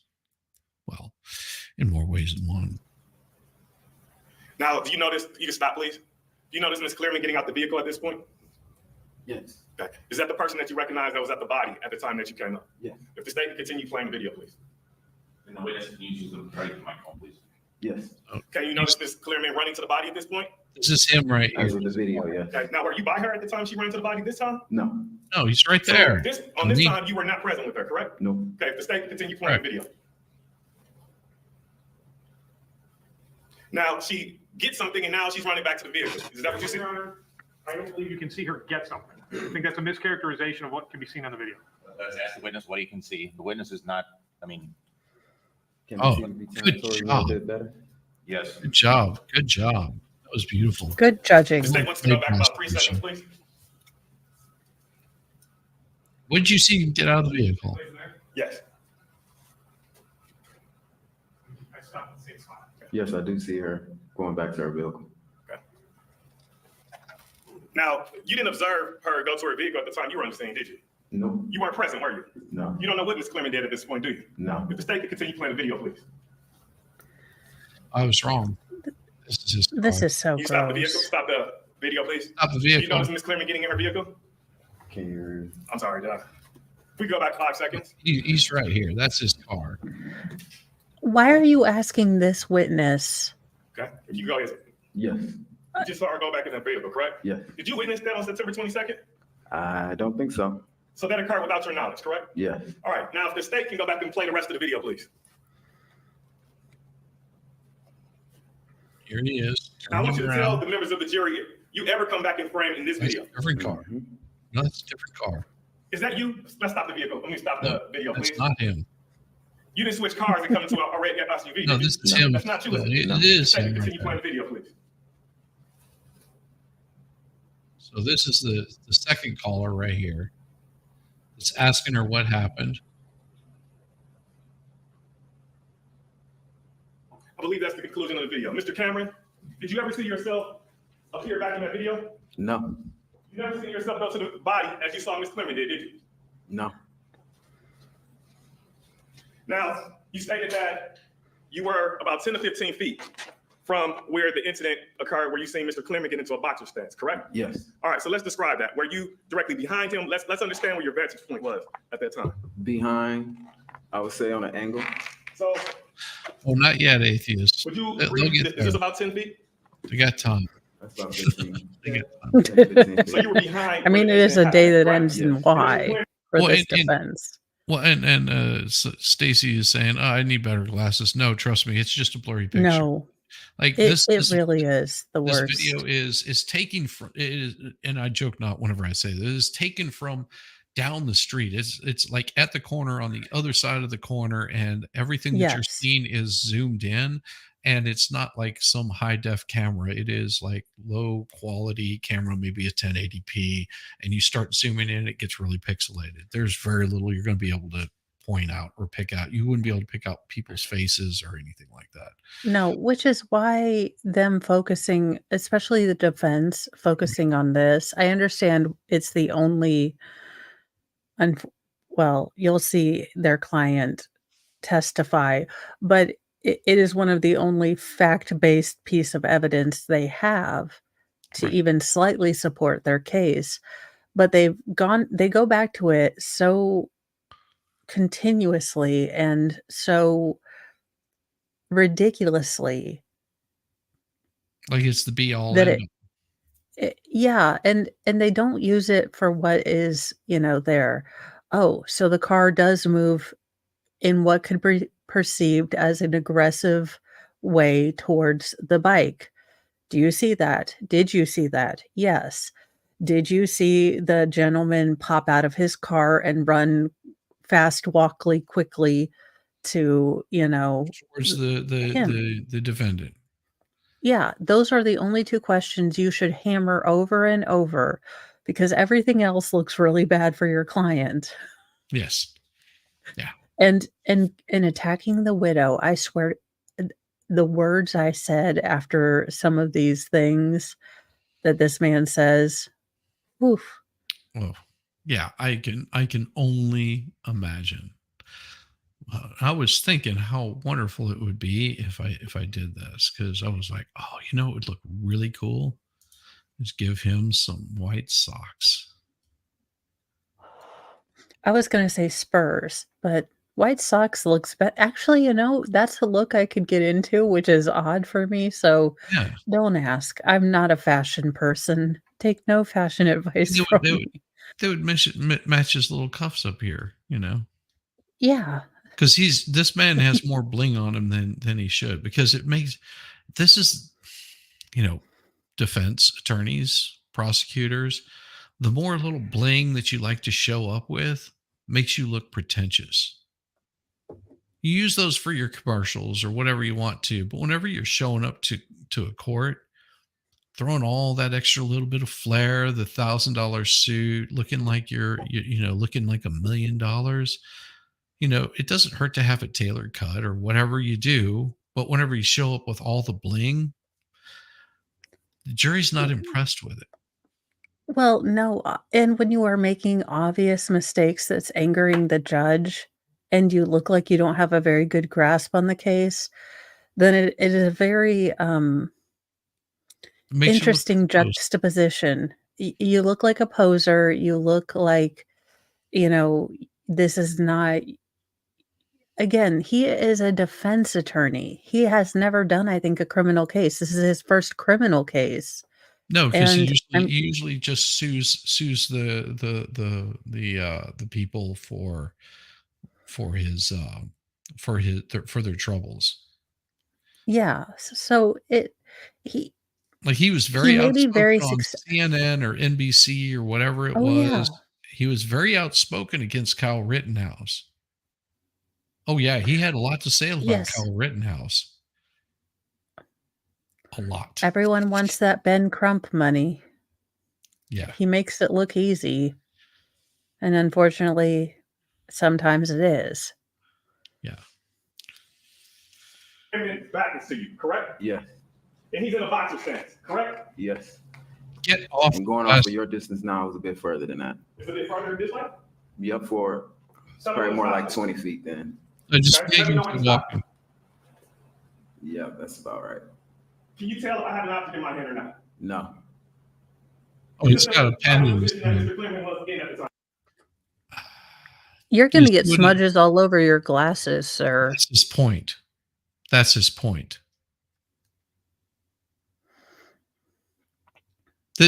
See, this is showmanship right here. This does not win you cases. If you haven't noticed what he's trying to do, look at his hand here. Look what he's got in it. Look what he's got here.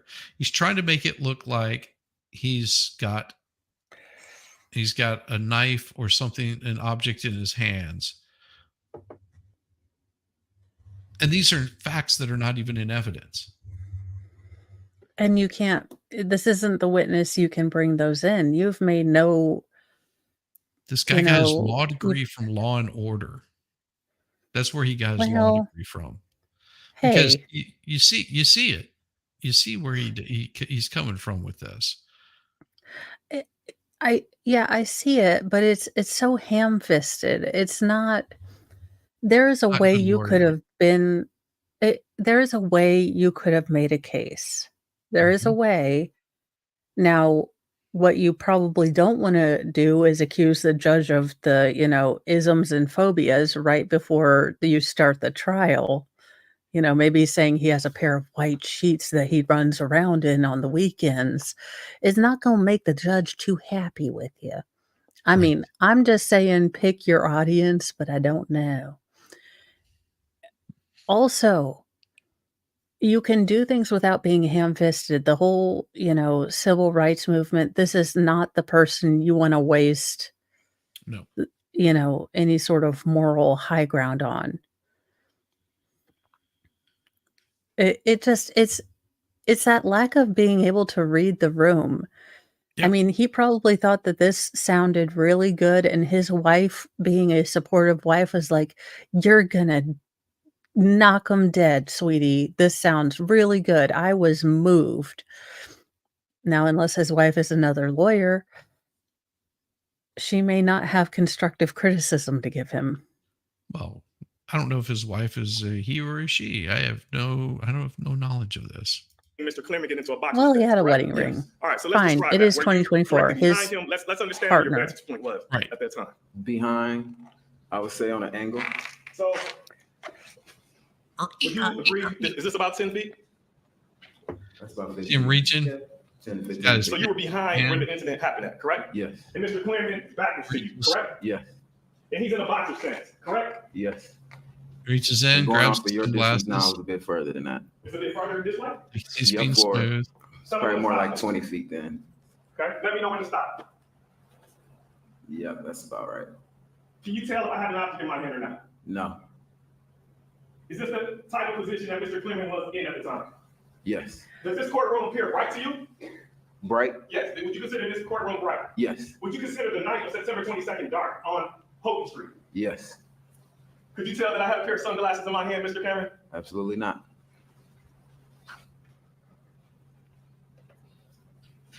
What does that have to do with anything? Now, Mr. Cameron, Well, it sounded you really indicated good. on direct examination that when you That's got for to the the body, camera. that Ms. Cleereman appeared to be calm. Is that correct? Yes, And you appeared to be hysterical.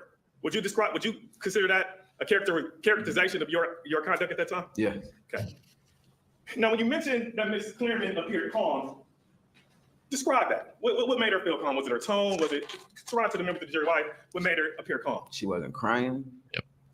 She was calm. She wasn't shaking of any sort. She was on the phone. She was calmly Mhm. explaining what just took Right. place to the guy who was dead. Yeah. As you saw, I was like, I That was sounds like disturbed. a I was reaction I would traumatized. have. Did you know Ms. I don't want to break down in front of people. In fact, that is like I mean, I would do all the public speaking in the world with a wig on because I would do all, but to break down hysterically in front of other people, and this is so gross. This is where the defense, I think, lost everyone. And I think you need to read the room. You do not attack the widow. You do not attack the widow. You do not attack the widow. And their entire case was this widow, she's a terrible wife. I mean, she purported to love her husband and she's not crying right after. No, I'd probably be in a deep amount of shock and then go directly into planning or, problem solving mode. My wife And does. then you do hear that heartbreaking, just sobbing she is doing in the back of that police car when, she finally has a minute alone to just sit with what happened. And if you are as great a lawyer as you think you are, B. Ivory Lamar, you had access to that in discovery. You would know that at any point, you could say, well, she was, pretty calm at first, right when it happened. That footage is there. And that you have now completely turned off a lot of jurors. Yeah. Well, and it's, whenever, my father-in-law passed, my wife, instead of breaking down and being all panicked and everything, she went immediately into planning mode because that's what she does. She just immediately went into planning mode. This is the next step that I have to go through because it's her way of coping with, a tragedy.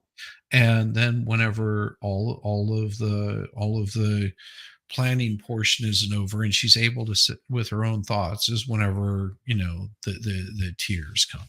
And you have to be prepared for it because you don't know when it's going to happen. That's all I'm saying. And sad thing is neither do we, honestly.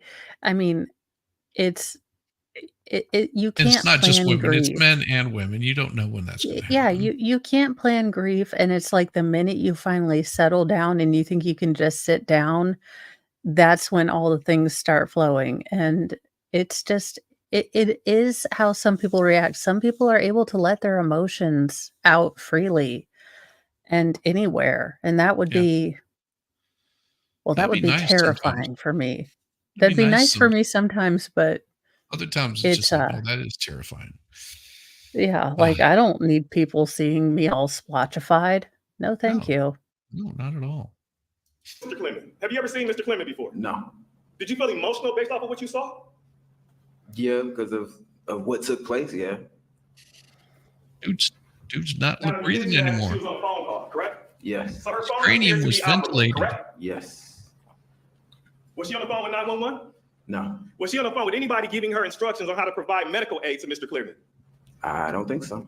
Did you see Ms. Cleereman trying to He provide had his medical aid to brain Mr. Cleereman? liberated from No. his skull. I don't think you're going to CPR that. Yeah.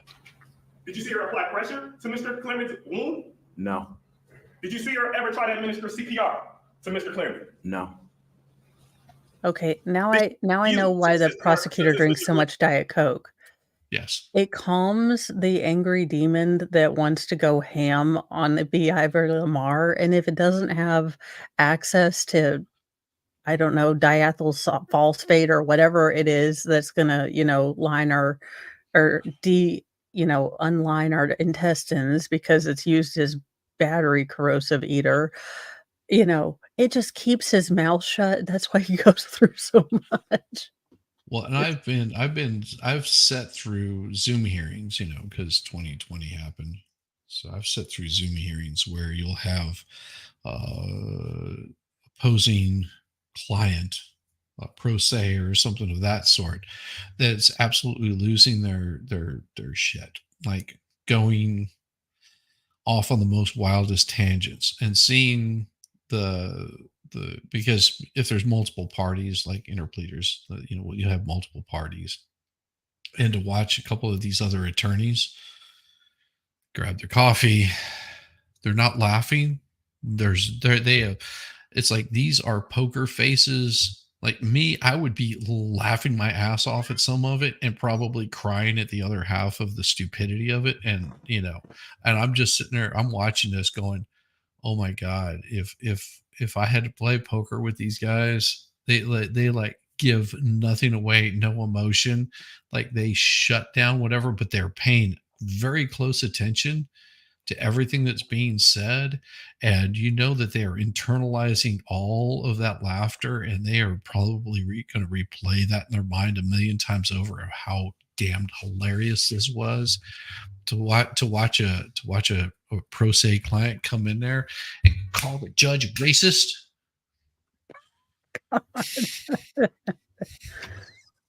Yeah, I've seen that. And these guys are just sitting there Lord. See, this is why I couldn't be a lawyer, because my face is all caps, underlined, bolded, italicized, and in, Comic Sans. So I'd be like, what? I'd be like, someone's about to get his ass beat by the judge.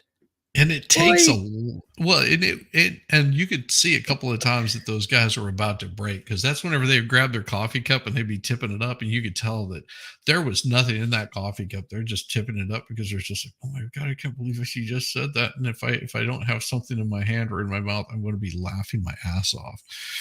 Oh. I would demand, you know what? When I am president, all pro se clients must appear on Zoom and must have the cat filter. Oh, that would be awesome. Oof. Your Honor, I am not a cat. Oh, I wish there was a way to do that afterwards, like do the little face app on it. So whenever you got the pro se clients, just do nothing but pro se clients and stream those and just have like the cat filter over it. And like have the judge. I'm sensing an idea. We can figure it out between you and I. We can. Well, I can do a crudely drawn cat. But you have to have it animated. You have to have that cat. Oh, I know. I can make a sock puppet, but that's with googly eyes. Oh, and Kaiser. Did you send Kaiser a link? Oh, okay. Well, I was waiting for a thing for him. See, now I see it. Paste. There we go. And I am going to send that to him. Sorry about that, Kaiser. Yeah, there's definitely room for one more. Just check your Discord. I think Jackie did collect parts of the skull cap or the brain casing to try to put back together. Yeah, it was when bad things happen, people do weird things whenever it's immediate Yeah. and that final and that quick. Yeah. Weird things happen. You do weird things. You say weird things. Your body reacts in different ways, and some people are the same, but I'm just saying that each person acts differently. It's not like you You can have like this you guy have could no be idea. totally freaking out because he just saw someone, get ventilated. And then, you could have a mom standing right next to the guy that doesn't respond for 3 or 4 weeks. Yeah. That's standing right next to him whenever this happens. It Just it is just amazing how differently our brains process trauma. But even with that wide range of processing, our brains can suss out when something just isn't right about how someone's acting. So, right, you can't put your finger on what it is that about how they're emoting isn't genuine, right. but you have that feeling. So this guy reads totally genuine to me. I mean, Well, yeah, he's very much the most genuine person that I've actually run across. I really like the guy because he's just pretty yeah. straightforward.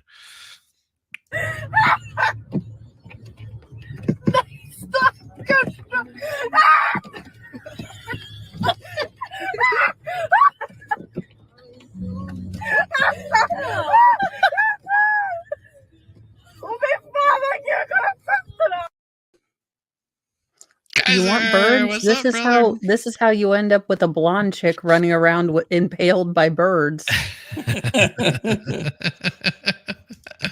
I make this exhibit one.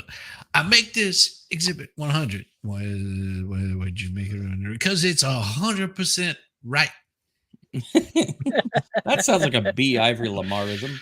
No, it was not. No, actually, it was a pro se. That is a trial we need to do, but it's. I'm just saying. I am not doing that trial. Like a B. Ivory Lamarism.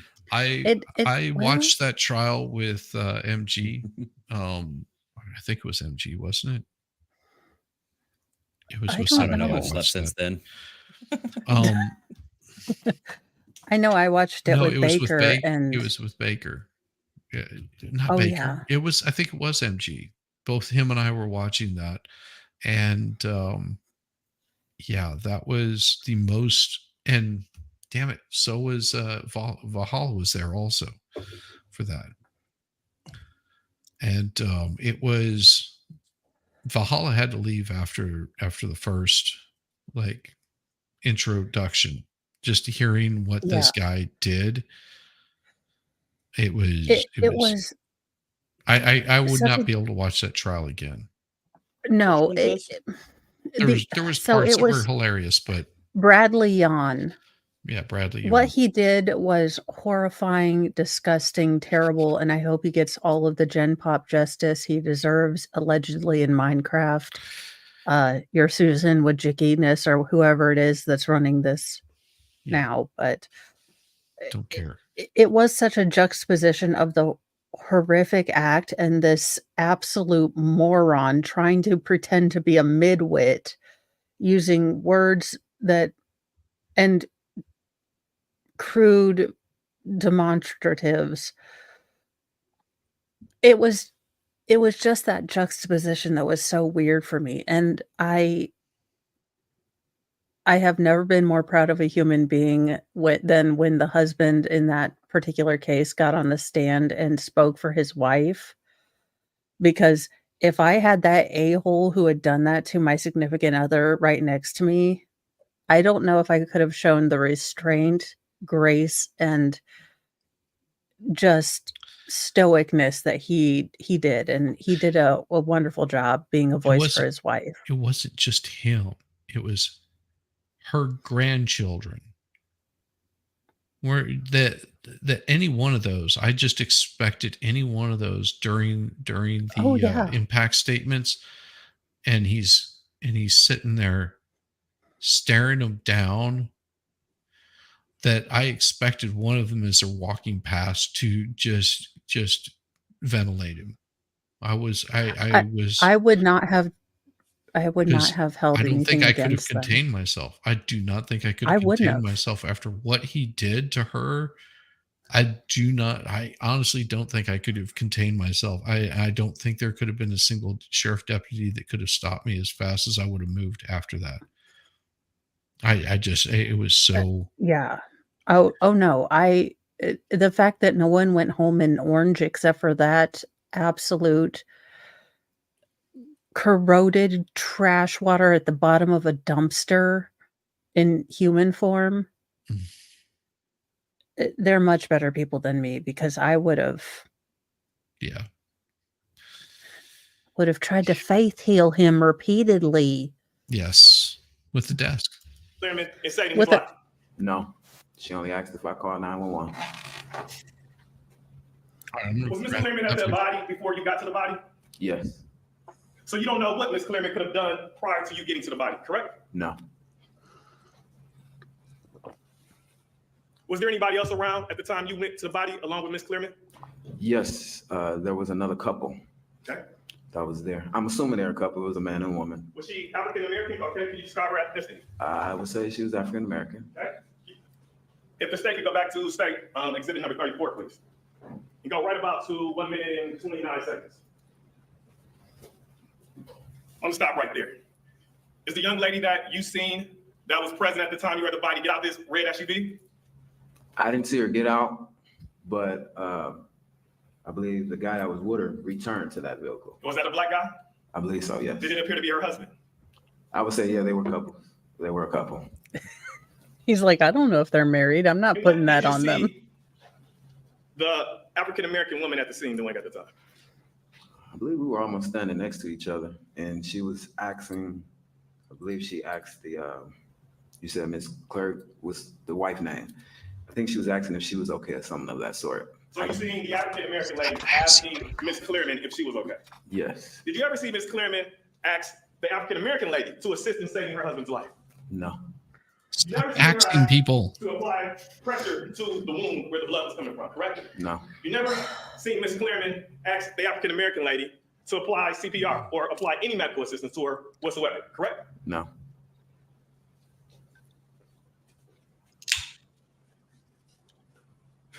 Now, Mr. Cameron, I noticed that you're in an orange jumpsuit today. Mm-hmm. How do you feel about that? Terrible. I shouldn't be in this suit at all. No suit. Now, you've been incarcerated because you were a material witness in this case, correct? Yes. And the state have been trying to get in contact with you to give testimony in this case, correct? Not trying. They have contacted me. I've been speaking to them throughout the duration of this case. But you really didn't want to be here, did you? No, that wasn't the case. I had no problem being here. Okay. Is there a reason why you weren't served a subpoena, or it was a little bit troubling getting that? Because I own my own business and I have 6 children I'm raising. And I even told the guy, I don't have a problem receiving the subpoena, but I can't drop everything in my life just to come and pick up this piece of paper. I understood that when court was, and I told them I would be there. I never told them I wasn't going to be there. When I came to pick up the subpoena, that's when I was arrested. When you describe cold-blooded, Mr. Cameron, well, let me strike that. Mr. Cameron, have you ever seen anyone get shot before? Yes. And nonchalant, yeah. how was that experience for you? Somewhat traumatizing. Or anytime you see someone, whether it's a shot or getting beat, when you see someone of that nature, it's traumatizing. And this situation was traumatizing for you as well, correct? Yes. And you still have the effects from what you saw back on September 22nd, correct? Yeah. Now, when you seen Mr. Edgecomb, from the moment there was a punch, right? Mm-hmm. And you seen that punch. Yes. And you seen Mr. Edgecomb get on his bike, correct? Yes. Did Mr. Edgecomb appear to be a threat to Mr. Cleereman after he got on the bike? No. Did it appear that Mr. Edgecomb withdrew from any confrontation that existed at that moment? Yes, he was trying to get away. And you also noticed Mr. Edgecomb turned the corner to try to get away, correct? He's running like a little. Yes. Yeah. And did you notice Mr. He Edgecomb started standing up on his something. bike? Yeah. Riding I want on. to finish it. Yes. Now, there was a time that you see Mr. Edgecomb on the sidewalk, correct? Yes. And he was still trying to get away, right? Yes. Is there any time that you saw Mr. Edgecomb take any aggressive step toward Mr. Cleereman or identify any aggressive behavior from Mr. Yeah, maybe whenever he pulled the weapon out and pointed it at him and pulled the trigger. Mm-hmm. That would be my answer. This is a bad question. Yeah, it is a bad question. From the time he got back on that bike. No. I did not Is do your good testimony, in Mr. Cameron, grammar that school. Mr. Edgecomb was trying to get down the stairs to escape Mr. Cleereman? Yes. But he was stopped, wasn't he? Yes. By an old man squaring up on him? That's what terrified him? I have no more questions for you, Mr. Cameron. Thank you for your testimony. State. Defense counsel asked you whether or not, apparently in a phone conversation you had with the lawyers, I guess, Yes. that you told them that the defendant appeared, or the shooter, was just so we're clear, you never identified who the shooter was, right? No. So the shooter appeared shocked, right? Yes. But in your phone calls to 911 and to the police, you refer to it as cold-blooded, right? The shot was cold-blooded. The shot was cold-blooded, right? Yes. You never said that the shooter appeared shocked, did you? I do recall mentioning that. He hesitated. He did not run right away. Understood. But you didn't say shocked in the phone call. You referred to what he had just done as cold-blooded, right? Yes. And you told the police, he's still in this area. You got to find him, right? Yes. You said, I believe guys got to go, right? Procedure. Yes. Means you got to lock the guy up. Yes. You just saw him shoot someone cold-bloodedly in the face. Yes. Now, See, a lawyer who knows additionally, questions just one and a portion. lawyer who is a question. The lawyer that knows the answers already is different than the lawyer that just comes in there and it's all about, oh, my client is innocent. And no, you already know what your client did. You don't have to prove their innocence. All you have to do is make it difficult for the prosecutor to prove their guilt. Mm-hmm. And none of what he's doing is helping. Just saying, Yeah. you need to know the answer to each question you're asking. By the power of Diet Coke, this lawyer compels you. Number 34 lined up here. A couple things that I do want to discuss here. And I have it paused at 16 or 18 seconds into the recording. Can you still see it? Yeah. I know it's Yes. All right, so we've established that this one right here, that's going to be you pulling up behind this incident. Is that correct? Yes. Okay. And Nice truck. the horrible Zoom we have, I'm going to try to use it here real quick.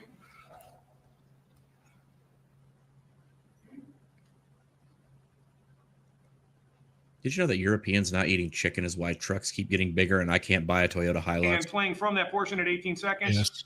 I'm sorry. we can now see that the shooter is already in that stair Damn area, Europeans, kind of eat in more that chicken. corner, right?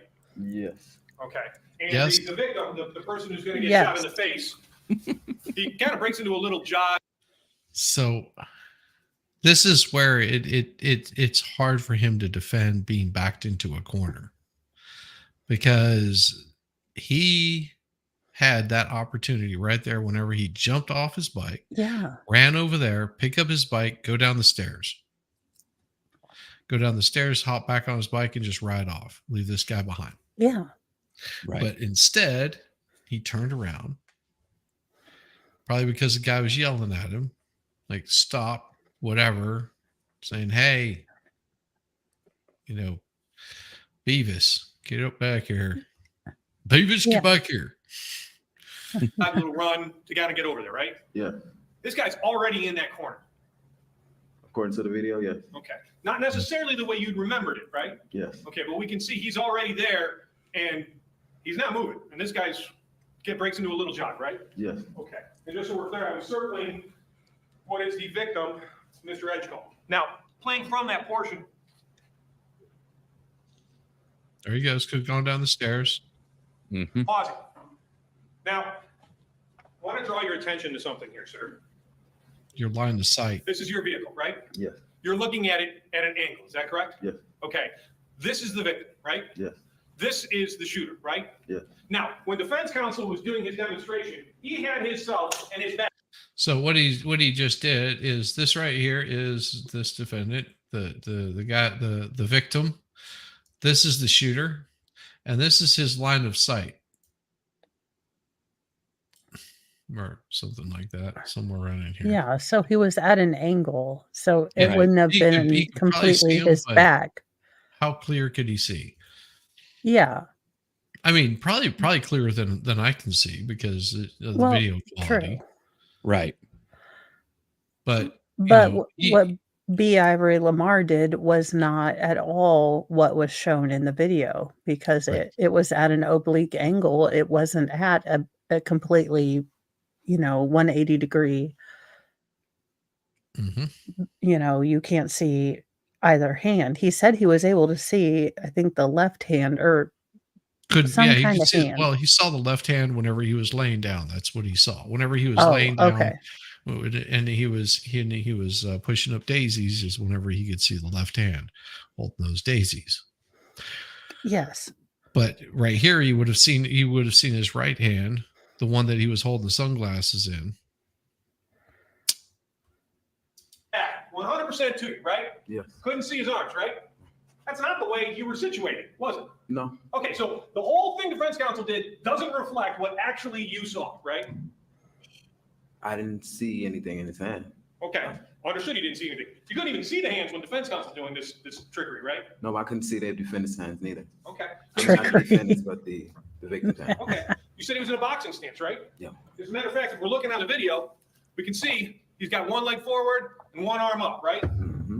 Is that a yes? Yes. Okay, and that's what you're looking at, right? Yes. You're seeing that kind of side portion of him, right? A little bit behind. You can see an arm, right? Yes. Okay, so not completely like we had, but more of a side portion. Is that a yes? Yes. Okay. Now, just to be clear, you couldn't see his hands. You didn't see if he had anything in there or not. No. Okay, fair enough. But it looked to you like he was getting ready to box the guy. Yes. He's gonna fight him. So yes? Yes. And just so we have this, yes, that individual with the bike, the shooter, he never moves from the moment we see the victim get out of the car until this boxing stance happens, right? He's kind of still in that corner that entire time. Yes. Have they thrown out the one assistant yet? There had been some question about when we come back and Wait till that that's happens. later. whether or not we That's see great. you on the video return. I want to spend just a little bit of time following you on this video if we can, okay? Yes. All right. Playing from State's Exhibit number, the same one from 28 seconds into the recording.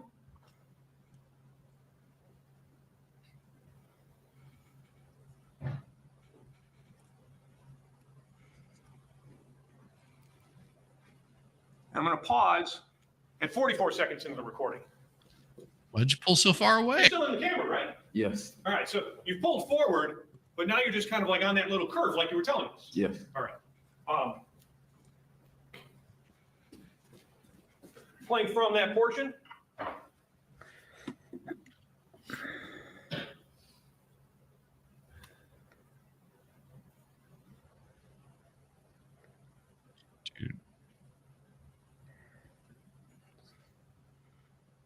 And now he's going to get a ticket for all those illegal traffic moves he just pulled.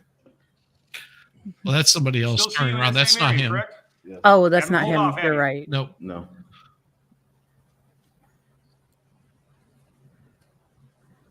That's another witness. It's Oh, It's oh there. yeah, that's the one the that defense was- calls. yeah, the Just so we're female. clear, we can still see your vehicle there, Yes. still see your brake lights. Yes. And that was the end of the video, right? Yes. Okay, so, at least on the video, you don't leave the scene area, do you? Yes. Just like you said. Yes. Nothing else, thank you. Any follow-up? Oh yeah, I've got questions. I got questions. I'm going to ask you something. Oh Always dear gotta get the Lord, last word. what? Yeah. I'm Be sure Ivory he Lamar. has a stellar question that's going to just wrap up and totally help his client. Come on, B. Ivory, you got this. You should have just shut up and sit down. This isn't just wasting time. Yeah, Your Honor. What? I need to ask the defendants there. Why did the chicken cross the road? Mr. Cameron, We don't know.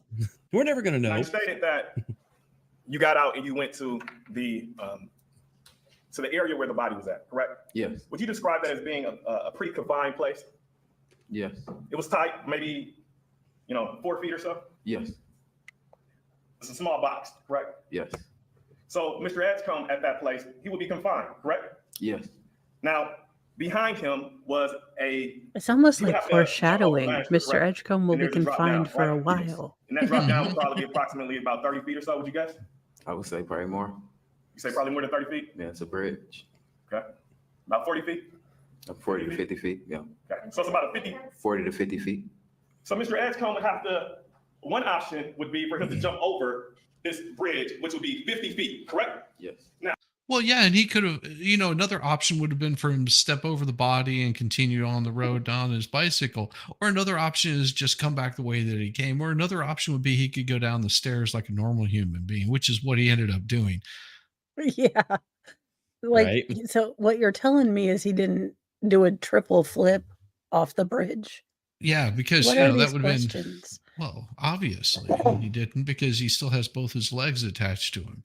now, so Mr. Edgecomb Secret left, black His ninja liver powers. wasn't These guys. dissected. Yes.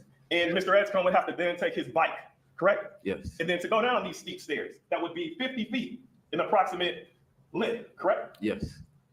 Doesn't matter. Now, you mentioned that it was dark in that area, correct? Yes. Uh-huh. And you don't know what the words were of Mr. Cleereman when he was face to face with Mr. Edgecomb, do you? No. You don't know if he said, We also don't know what the words of Hendershot there was either. Edgecomb. This is not within the scope of redirect. They didn't ask the words. Stop. Stop now. I'm turning into Borowski. Can counsel hurry this up, please? We have to, go food poison the rest of the jury for lunch. I'm going to kill you now. You don't know if he said that or not, do you? No. Now, you mentioned that from the time that Mr. Edgecomb got on that bike, you mentioned he was trying to get away, correct? Yes. Did he appear to be afraid to you? Afraid. Yeah. He's trying to get away. And when he turned that right corner, did he appear to be afraid? Yes. He's And really. when he It stands just up on the blocked bike the guy. and he's now Blocked him. aggressively pedaling, correct? Yes. And he gets into the bike lane, correct? Yes.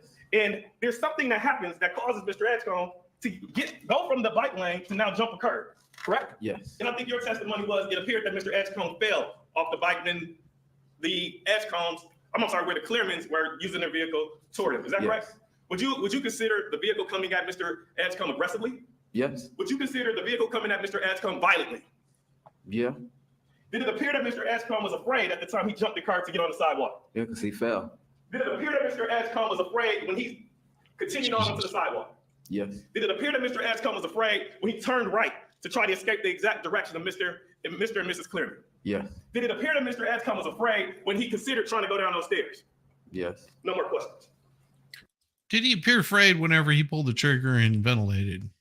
Just curious. Yeah.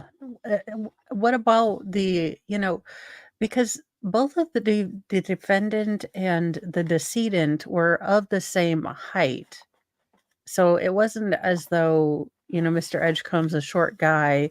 He's, a manlet, and, the decedent was quite tall, which he was.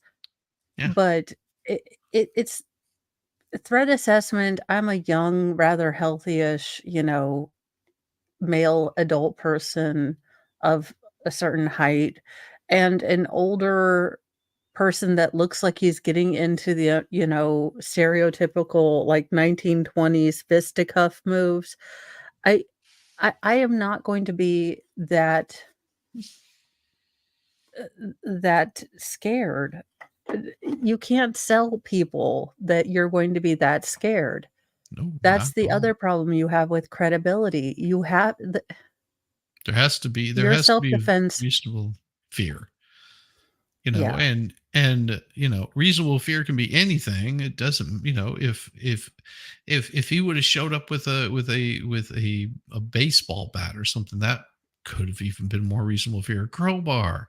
If he would have had an actual knife in his hand and you see the knife, if there would have been a chain up over those stairs where he couldn't have made an easy escape. Instead, no, he stopped, he turned around, and he decided to engage.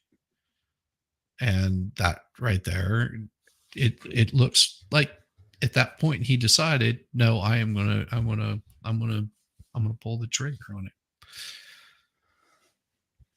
Probably, and the worst part about this, is this started, and I'll give an easy, quick rundown of this. It started him riding the wrong way down the road in oncoming traffic, and they just about hit him because they couldn't see him, it being night and dark. And all of a sudden here, he swerves out from around a car and they have to lock up their brakes, and they probably went, "Watch it, asshole." That's just an instinct that pops in your head. I would say the same thing. Probably not even realizing that they got the window down. It's just like, and then they're just going to continue on. It's just like, whatever, it's over with. Heart's done beating. They pull up. Well, this guy, because he's got some sort of chip on his shoulder, turns around on his bicycle, comes up there, clocks him through the window, says, "What, you're talking to me?" Starts punching him. And then it was like, bolts on out of there because he's a weakling. He's the kind of guy that would beat his wife. Let's put it that way. He's only going to take an advantage whenever he sees taking an advantage. Other than that, he's pretty weak to back down. Like if he met the guy on the street and got up in his face, he just wouldn't have done it. He would have cowered away. He's a chicken shit. And that's why he was running. So he took off running and then realized he's got that pistola in his hand, in his pocket. Yeah. And this guy's not going to stop chasing me, and decides to ventilate him at that point in time and go on his merry way. Like, what, they're going to catch me? This thing isn't registered me. All I have to do is get rid of it.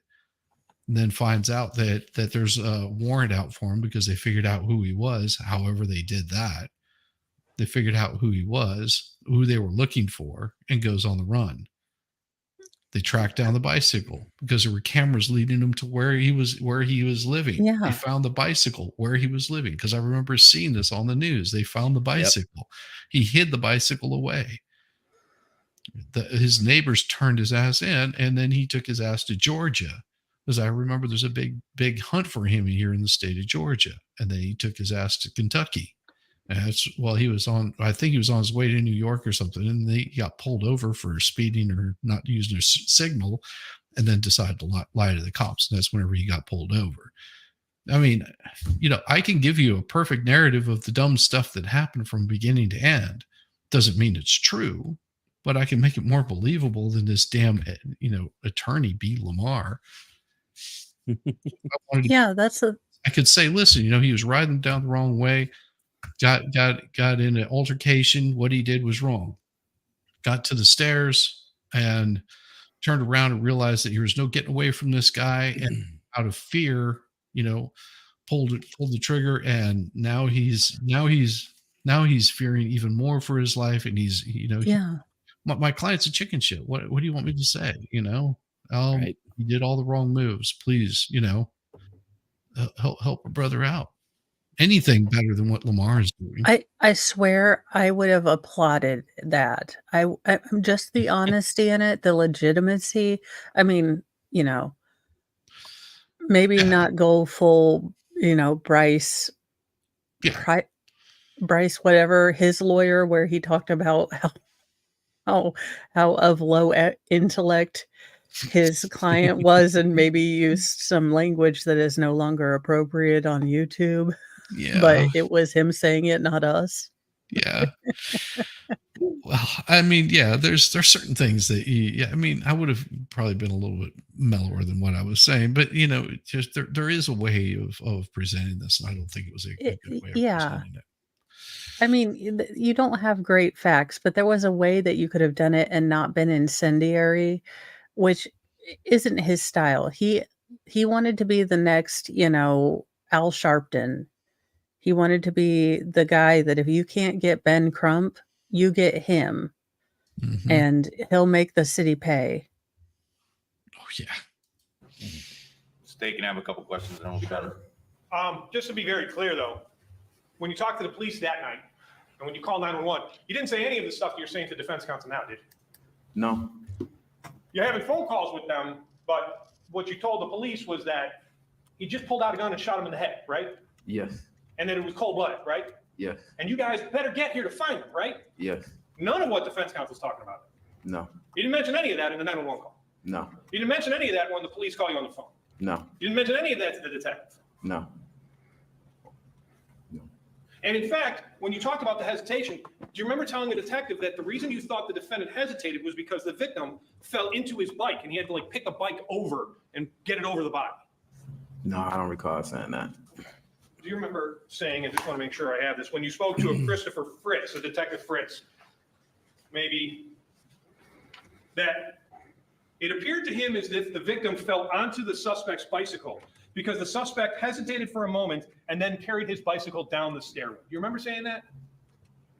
I do not. Okay.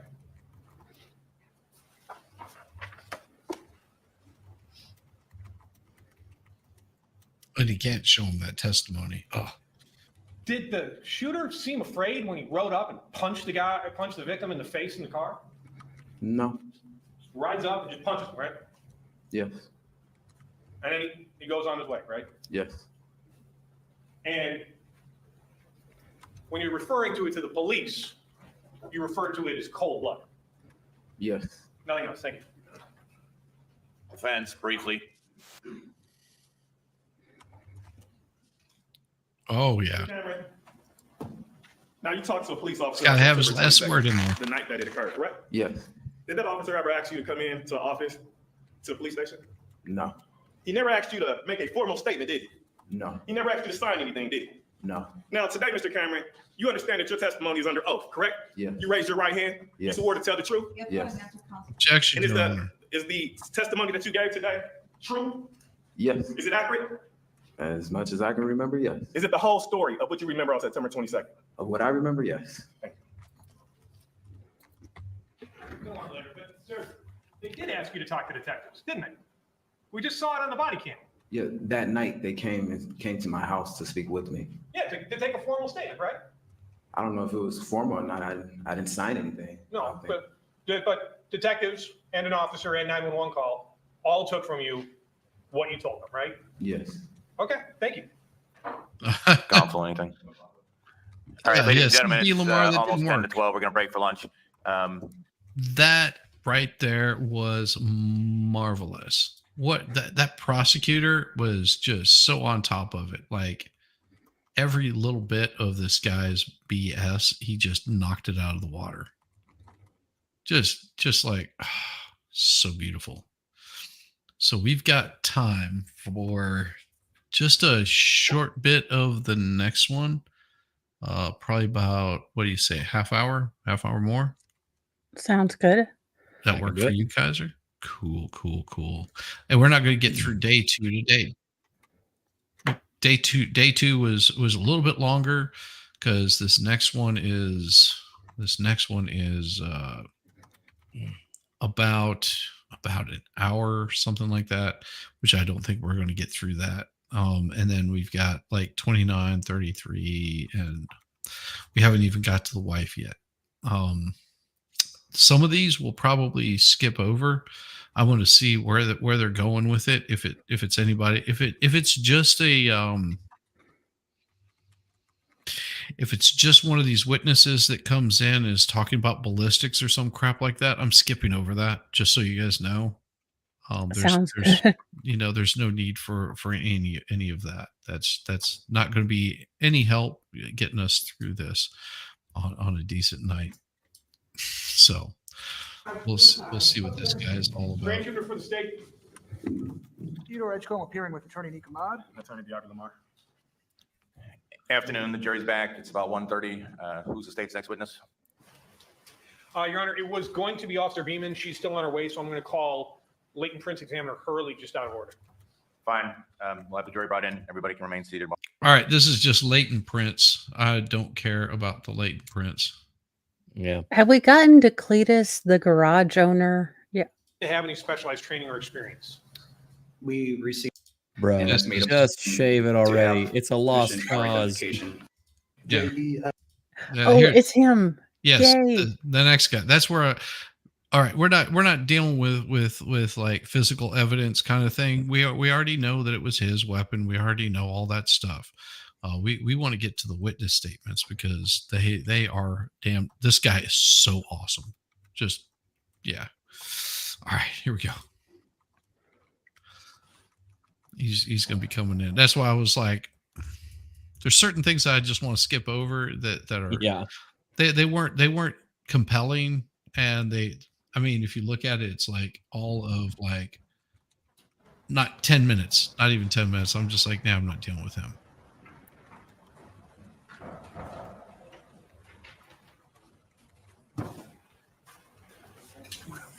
Your Honor, state calls Jeffrey Park. You're going to Fine. Sir, if you can remain standing when you get there, raise your right hand so you can be sworn in, please. Swear the testimony you give in this matter will be the truth, the whole truth, and nothing but the truth. So help you God. Please be seated. State your full name, spell it first and last for the record. Jeffrey Parr, JEFFREY PARR. Mr. Parr, we can take your mask on if you're okay with that. State can proceed. Does this man have a neck? I'm not sure. No, he does not. Okay. Now, Am I I not want just to draw turning your in after the attention Turtle to Club? State's Exhibit number 84. I'm going to kind of put this on the big screen here. I'm going to zoom in a little bit. Hang on, Mr. Parr, just do that a little further. You can turn if you need to, but try to get the mic again. Go ahead. There we go. And can you see where we are from there?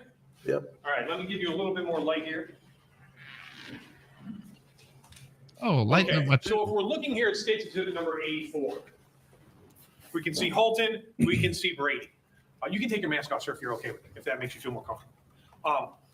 Do you recognize this area? This that we're looking building at? is over here And somewhere. when you Or back over here, something like that. in September of Maybe 2020, here. did you witness an incident that occurred in that area? Yes. I'm sorry? Yes. Okay. Specifically, September 22nd of 2020. Now, where were you working at the time? Bar Mango's Cafe. Mango's Cafe? Mango's Cafe. Okay. Let me get that microphone off. I know you're a little soft-spoken, sir, so try to get that up for you. And when you, as far as where Mango's was at the time, was that on Brady or was that on Holton? Van Buren. It was on Van Buren? Okay. And where were you in relationship to what we're looking at here at Brady and Holton? Standing outside of Mango's. Standing outside of Mango's. Okay. And are you to the north, to the south, to the east, or to the west of this intersection? To the south. To the south. So down here where this Holton becomes Van Buren? Yes. Okay. Now, Let me just ask the jury here. Over here somewhere. Yes. what were you doing outside Mango's? Smoking a cigarette. Breakdown? Yes. And were you with anyone? Yes. Who were you with? Jose, Menthol. Former employee. Do what? Cools. Oh, I was just saying menthol, cools. What are we Cool. talking Well, here? he was hanging out with Jose, so they were cordless cigarettes. You both were. Yes. Hey, Were you friends? I resemble that remark. And while you're outside smoking a cigarette, talking to your friend Jose, does anything catch your eye? Me, no. Okay. Are you anything brought to your attention by Yes. Jose? Yes. What? Look at that car. Okay. And which way is he pointing? North. Okay. So if you guys are south, Sorry, I he's have to pointing face north cardinal to what, north the at all intersection of Holton times. and Brady? Well, Just yes. where the poo is. And when you first see the car, where do you see it? Turning north. So it's turning north and kind of getting into Holton, right? Yes. Okay. And what's this vehicle doing? Driving. And is there anyone else around this vehicle? A bicyclist. A bicyclist. Where is the bicyclist in relationship to the vehicle when you see it? What's he doing? He's 20 yards in driving. front. Okay. Jose says, look at that vehicle. The vehicle is turning, going northbound. I don't think that's how you're supposed to chew Nicorette, So sir. you, just so we're clear, pick up this incident. Once everything is kind of heading northbound. Yes. All right. He's Not nervous saying too. this is a person that has a box in my Kind of in closet. the area of Zanya's Peak. No. Do you see anything that may have happened Nervous. further eastbound on Brady No. Street? Okay. So you Look, basically pick I it have up. a around the- cutoff date, Mm, possibly. possibly. What's the car doing? If people would Swerves just towards the stop their bicyclist. moronicy, And then I what would be happens? fine. Yes. Yeah. I mean, he's this guy just, I mean, he's just like, I don't care, man. I don't care. The passenger gets out of This the dude Hey, looks Banjo he's a Boy bicyclist. grew up and he's working at a car dealership, and I'm just so proud of him. Yes. He's got, he's this got, guy looks like he's late for a date with a 24 pack of Bud Light. Yep. He's ready to go. What gets off the bike? I did wonder what Jelly Roll was like before. I mean, it's. I'm a terrible person going straight to hell for that one. Let me ask you No. this. After the I don't bicyclist know. Yeah, you'll be in gets good off the bike, company. what's the bicyclist do? He kind of stands there. And where bicyclist kind of stands there, Wow, that's the actually really good. passenger from the vehicle, what does he do? Walks towards the bicyclist. Okay. He walks. Well, he had a stride in his walk. It was not a jog or a run. It wasn't a jog, it wasn't a run, you thought it was a walk. Yes. But you said it had a stride in it? So it was like a purposeful walk. Is that right? It was Swayzer. And Laser. this passenger, Screaming where's he about it, walking with dude. this purposeful walk? Towards Brought, the bicyclist. sorry. What's the bicyclist doing? Hey, Oh, nothing wrong with that. standing Might be a good He really brought. didn't move. Okay. And bicyclist doesn't move. Passenger gets out of the vehicle. He's walking with a purpose towards the bicyclist. What happens next? Oh, the bicyclist looked like what it appeared, pulled out a gun and shot. I didn't hear the last part. Looks like appeared as a gun and shot. Did you see a gun in the bicyclist's hand? No, Why did you think that it was a gun and a shot? because of the gesture of the bicyclist's hand movement. You said because of the gesture The gesture of the hand movement. of the bicyclist. Yes. Okay. What do you mean by that? Like put his hand up. Put his hand up? Yes. Is he his Did you mic? hear a gunshot? I mean, I heard a gunshot. Yeah. But you It was. couldn't actually It see couldn't the- really see if there was a gunshot or. I apologize. One at a time. And I still need the witness to speak up. Go ahead. Okay. So bicyclist raises his hand in a manner that made you think he had a gun, And I heard a pop. and you hear a pop. Then what happens? The man falls face forward. And when you're saying the man, is that The guy? passenger. Okay. Just wait till I'm done. I know you're nervous, right? Is I that- told you. First time that's fine. Aw. Okay. Wait till I'm done with the question, Guy. and then it'll go a lot easier. Okay. So the passenger, you hear a gunshot. He falls face first. My balls no Don't way. blow a bubble. Oh, you need me I to go pause for a inside. second? What's that? I was gonna say don't blow a bubble, and he has bubblicious. That is a blue gum. That is bubble yum. That is cotton candy flavor. I may have children, so I know. But sir, I'm gonna need you to not blow a bubble. I know you're nervous, but let's. Yes. I mean, and the thing is he figures it out right away. He's just like, I know you're nervous. Calm down. Just wait. Yeah, until I finish. do like this prosecutor. I will say for all of his caffeine, twitterpation and pacing, he's actually very personable. Yeah. At least he matches his tone to the witness. Yes. Right. You And- know and- that B. Ivory's going to get up and like start talking to this guy, and he's just going to be like, it's going to be straight up like angry black man kind of talk. His typical MO Well- of just like sir. Okay, we're gonna. I'm gonna me ask you. Let me ask you. He's never asked a question. Yeah, He stop hasn't. axing. He's Stop just always axing. got this angry tone of voice about everything. Yeah, it's it's a very confrontational tone. And it's loud, and Yeah. that would make me freeze up right away. I don't like loud. Yep. I To don't me- like. To me, it sounds pretentious whenever he's talking Yes. to him. as if you are beneath me in every aspect of everything. The kind of person that whenever they talk to you, they speak to you in a loud tone of voice as they're walking away, saying snide remarks. And you're like, because they're making it very clear, they're trying to intimidate you. And this is his only tone. It's an act Right. of intimidation. Everything about his dress, everything about his actions, everything about the way that he presents himself, it reeks of intimidation. Like Mhm. no compassion. Yeah. No I'm caring. better than you, and let me tell you why. Yes. It is a very interesting foil for a very subpar lawyer. Mm-hmm. Yes. Goes and call, I go inside of Mangles and call 911. Matches his mask. And Bubblegum. was Jose with you? Yes. All right. We use the buddy system. Yeah. Jose's pretty damn cool. He's my bro, man. The passenger. Yeah. Did you see him raise his hands? Not that I remember. Did you see him with a weapon? No. Did you hear any yelling or screaming between the two? No. Did you hear any screaming from the car after the passenger got out? No.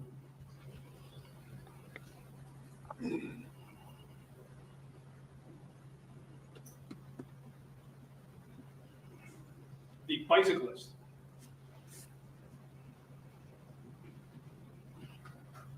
Could you see his face? No.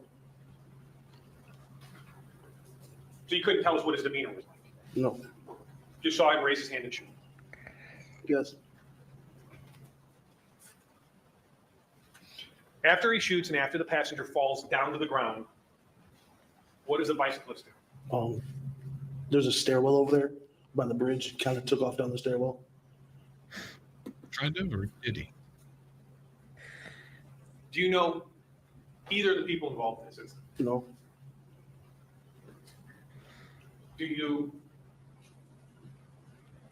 Were you ever able to identify who the shooter was? No. Police asked, you just couldn't do it, right? Yes.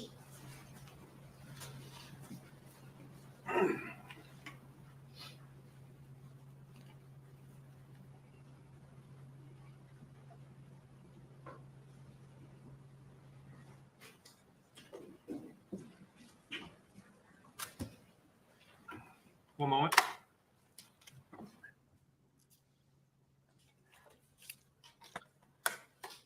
What he did is he turned around, he flipped him off really quick. He's like, I have the power of the computer. Yes. And do you know why Mo would be firmly seated in that other chair? Because Mo's not allowed to touch the computer. That's Mo on the other side over there. Except she has more hair. Well, yeah, but I would love the mask because I would be like, oh dear, like at least part of my face would be covered. Your Honor, do I still have evidence control?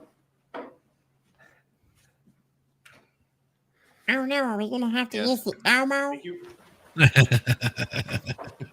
Thank you. Oh God, please don't show the same video that we'll have seen a collective 70 gajillion times, more than the Zapruder film. Your Honor, I have State's Exhibit number 39 currently in the computer. I'll be playing the first 911 call, which is labeled 153-9395. Starting at 1 second into recording. Fine. Van Buren and Brady on the corner. Okay, where is it? Van Buren and Brady on the corner. Pausing in 13 seconds. Do you recognize that person's voice? Yes. Who is that? Myself. Okay. Playing from that portion. Going northbound over the bridge towards Holton. I think somebody just got shot in there. I'm far away. I'm not going over there. Just a moment, Dan. Did you get that ever? I don't know if it's a real one or not. I'm like 2 feet away. And I'm there to do kind of the self. Sir, just a moment. Sir, just a moment. This is Milwaukee Police Department. I have a caller on the line at North Van Buren and East Brady Street. Can you please responding. Thank you, police caller. This is the fire department. Repeat the location.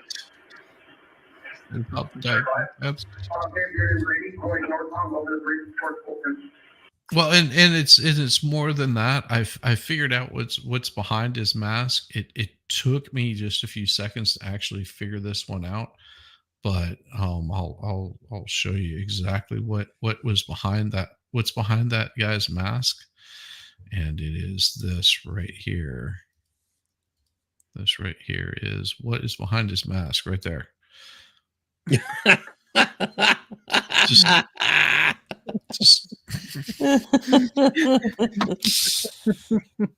Yep, it's there. You just I have my HOA white elephant gift now. Sir, if you could please take off your mask and I'm sorry, it has a mouthful.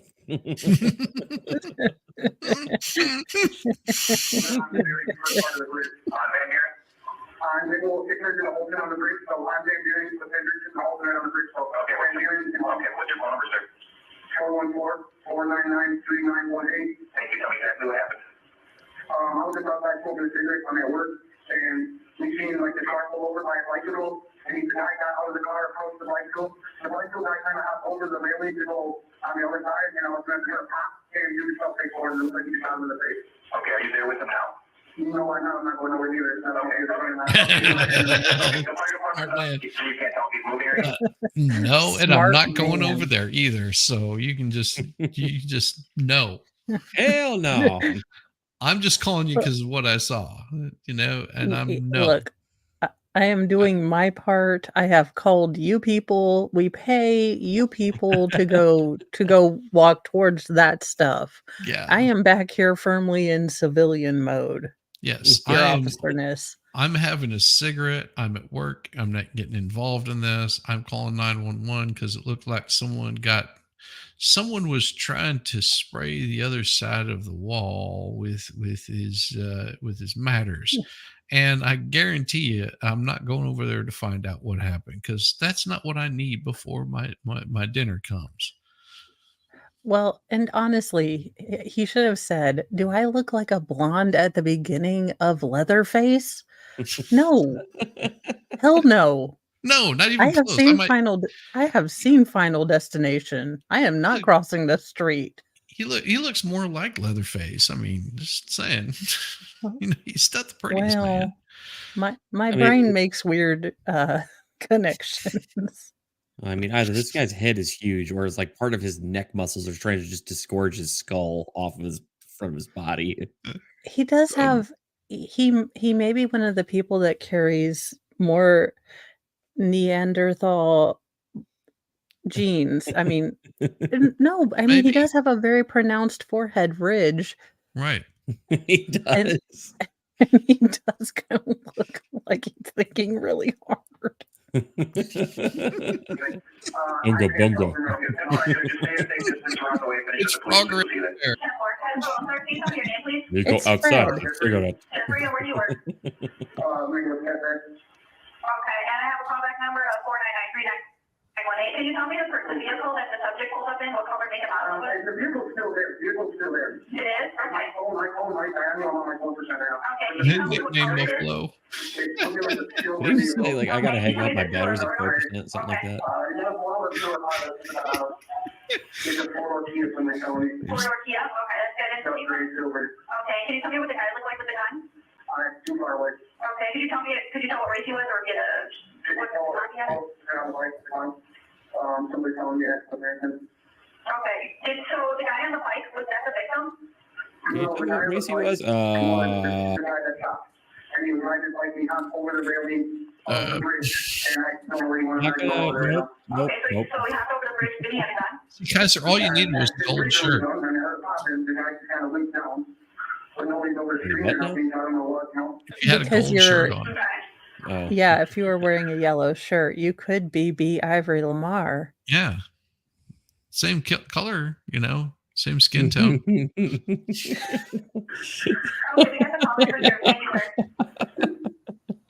The state would move that portion states Oh exhibit number god, no! 39 I in just evidence got at it, this and I'm time. like, oh wow, how did Any why did I objection? not? No objection. Why did it take me so long Fine, to get we'll that see it. joke? So I just want to be very clear. At one point, you stated, you thought it was a real gun, right? Why did you say it that way? Because the pop noise wasn't really loud. Wasn't or wasn't? It was not. So you heard a pop, you saw a guy fall down, so you were unsure really as to whether or not he had been shot. Is that correct? Yeah, that was just my assumption. Was that nervous for you? Yeah. And just to be very clear, you picked this up as the bicyclist and the vehicle are already rounded that corner from Brady and they're heading northbound. Yes. Didn't see what happened on Brady at any location. No.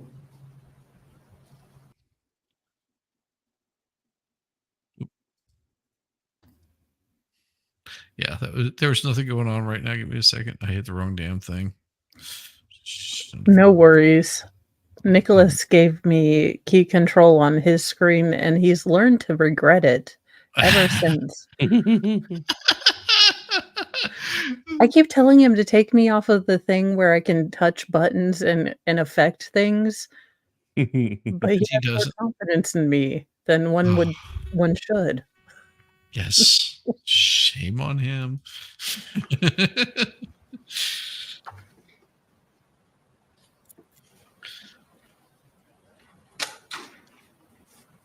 Oh my.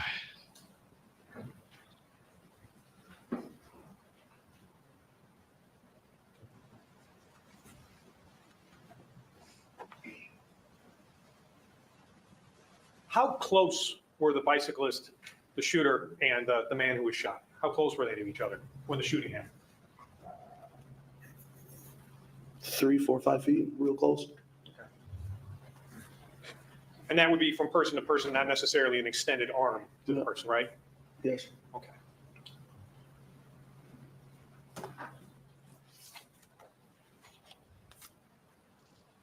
I have no further questions. Thank you. He's in Lamar's pocket.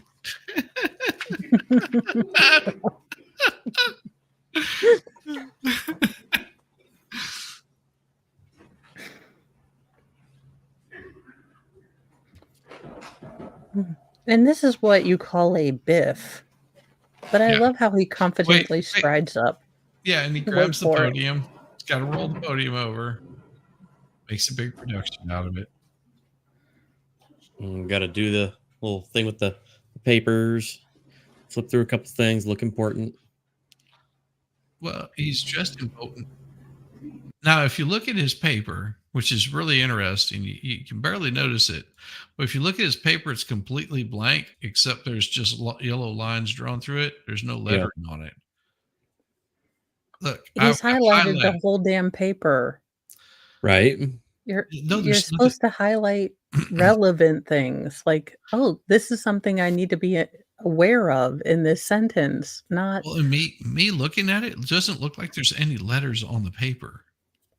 It looks like a blank piece of paper with a yellow highlighter on it. I know it's not, but that's what it looks like. I know. Well, what makes me giggle is that the prosecutor, I'm imagining it's the same paper the prosecutor had where like the last two lines were highlighted.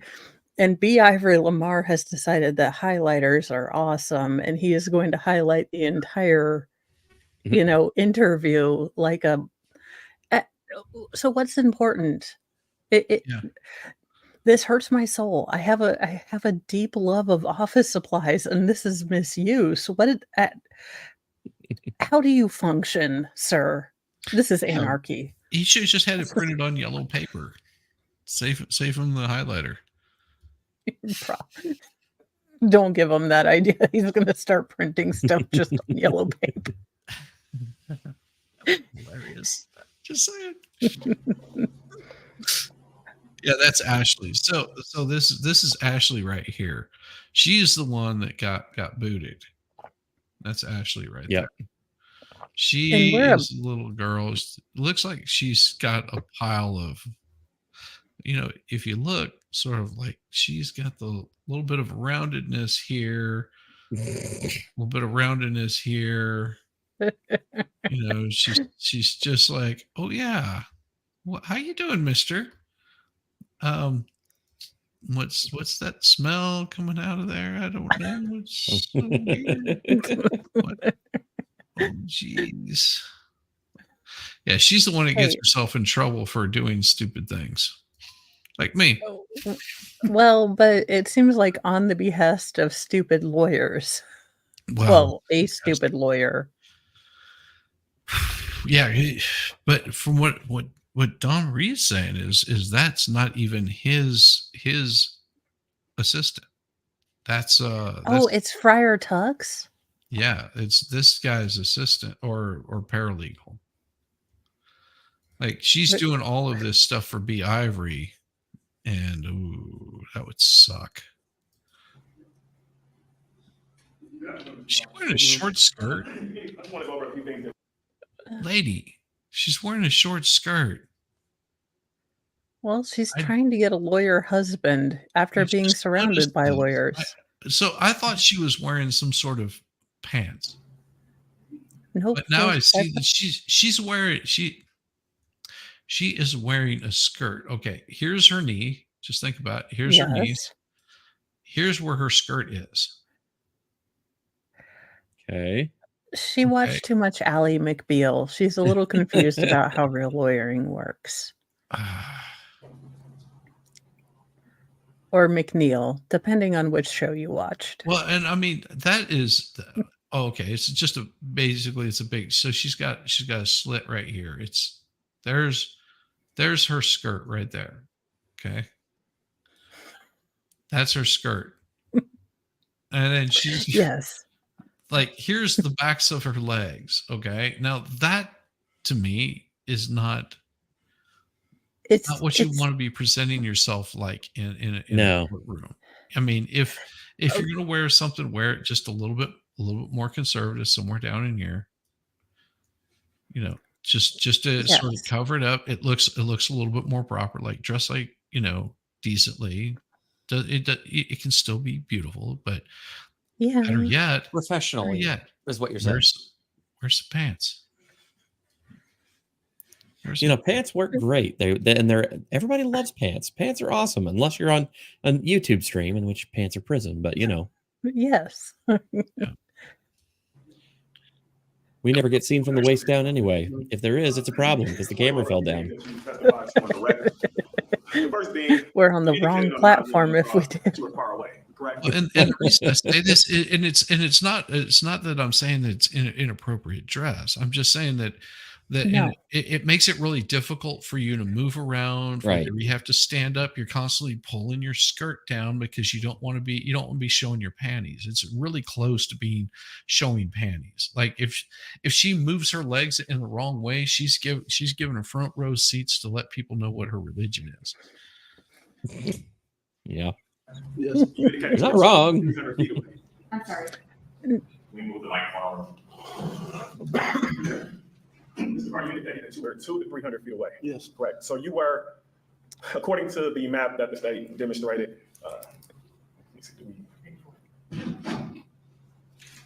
Was somewhere under. You would have been across the street, correct? Yes. All right. So you weren't on the corner. Yeah, of you Cody should Brady, know the same that. side of the street where the incident occurred. You were actually across the street, right? Yes. And vehicles would be going back and forth in that direction, correct? Yes. Right? Traffic is going both ways, right? Yes. Vehicles are turning right while this incident is going on, correct? What they do, dumbass. Not that I remember. Some of them would be Okay, but if a turning vehicle left. did go past, it would tend to obstruct your view, correct? Some would be going straight. Yeah. Okay, all right. So you indicated on direct examination that you did not see the face, like any of the facial components of the defendant in this case, correct? Yes. You didn't see his face, but you saw his arm, though. Is that what your testimony is? Yes. Okay. Was there something obstructing your view of his face? No, it was just too far. So it was too far to see his face, but you could see his arm. Yeah. Yeah. You also indicated that what you recall is you did see a vehicle go around the corner. Is that right? Yes. And that vehicle would have been driven by the Cleeremans, as you've come to learn? Yeah. I don't understand the question. Okay, there was a vehicle that was behind the bicyclist, correct? Yes. All right. And you seen that vehicle take a right turn, correct? Yes. Can you describe the manner in which that vehicle took a right turn? I feel like it was a normal right turn. Okay. Let's go to State Exhibit 34, please. He's going to play the damn video, which he doesn't need to. So this is just trying to hammer home that, oh, he drove aggressively. Well, that's not what I saw. You're showing something that I didn't see. What I saw is I look over, I see a bicycle take off. I see a car make a turn. Bicyclist jumps off, goes running off, and next thing I know is an arm comes up, goes like that, or goes like this, and then dude grabs his bike and goes down the stairs. That's what I saw. Well, If you're and there's a asking me to describe fundamental. intent, I can't do that. I can't describe intent. This is the whole problem with people saying such things as like, oh, they were committing a hate crime. It's like you can't assign intention behind something. Well, and there's something fundamentally dishonest about the way he's introducing this video evidence. It's from a completely different bird's eye vantage point. It's not what any of them saw on the night because it wasn't the vantage point that they were looking from. So you and I can see clearly what was going on, but what he's failing to realize is that video isn't showing what he thinks he's showing or thinks it's showing, because if you have a juror with half a brain cell, they're going to think, was anyone standing on the light pole? No. Okay. Well then, all right. They didn't see that. Yeah. They and the worst part is he's going to ask him to describe what he sees in this tape. It's like, did you see this in the tape? Yes, I saw that in the tape. Did you see this in the tape? Yes, I saw this in the tape. Is that what you saw whenever you ask the guy what he saw whenever he was there? What he saw. Don't ask him what he sees on a damn tape. That does no good. That does no good for your case. It's a waste of time. It's a waste of energy. It's like, do you see what he did on this tape? Yes, I saw what he did on this tape. The dude could have been sitting out there masturbating on the tape. Did you see him masturbate on the tape? Yes, I did. Does that mean that's what I saw happen? That's not my testimony. If you're asking me for my testimony, you're asking me what I see right now. This is exactly what I see. If you're asking me what I saw that night, this is not what I saw. Yeah, that's the fundamental dishonesty. It's again, not apples to oranges, it's apples to grenades.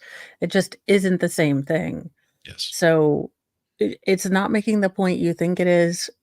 It is taking away that very, you should use it sparingly if you want it to be dramatic, because every time you show it, they are more and more desensitized to the aggressive, curve or curving, because you expect it to happen. So it's not as shocking as, say, if you saw it the first time during opening statements, they used it sparingly and then showed it again at the close.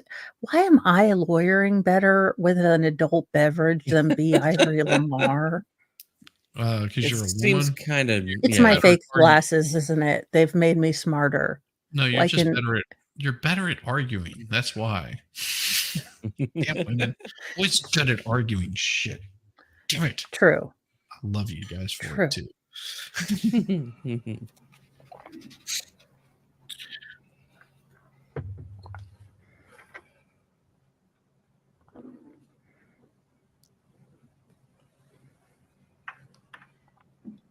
Okay,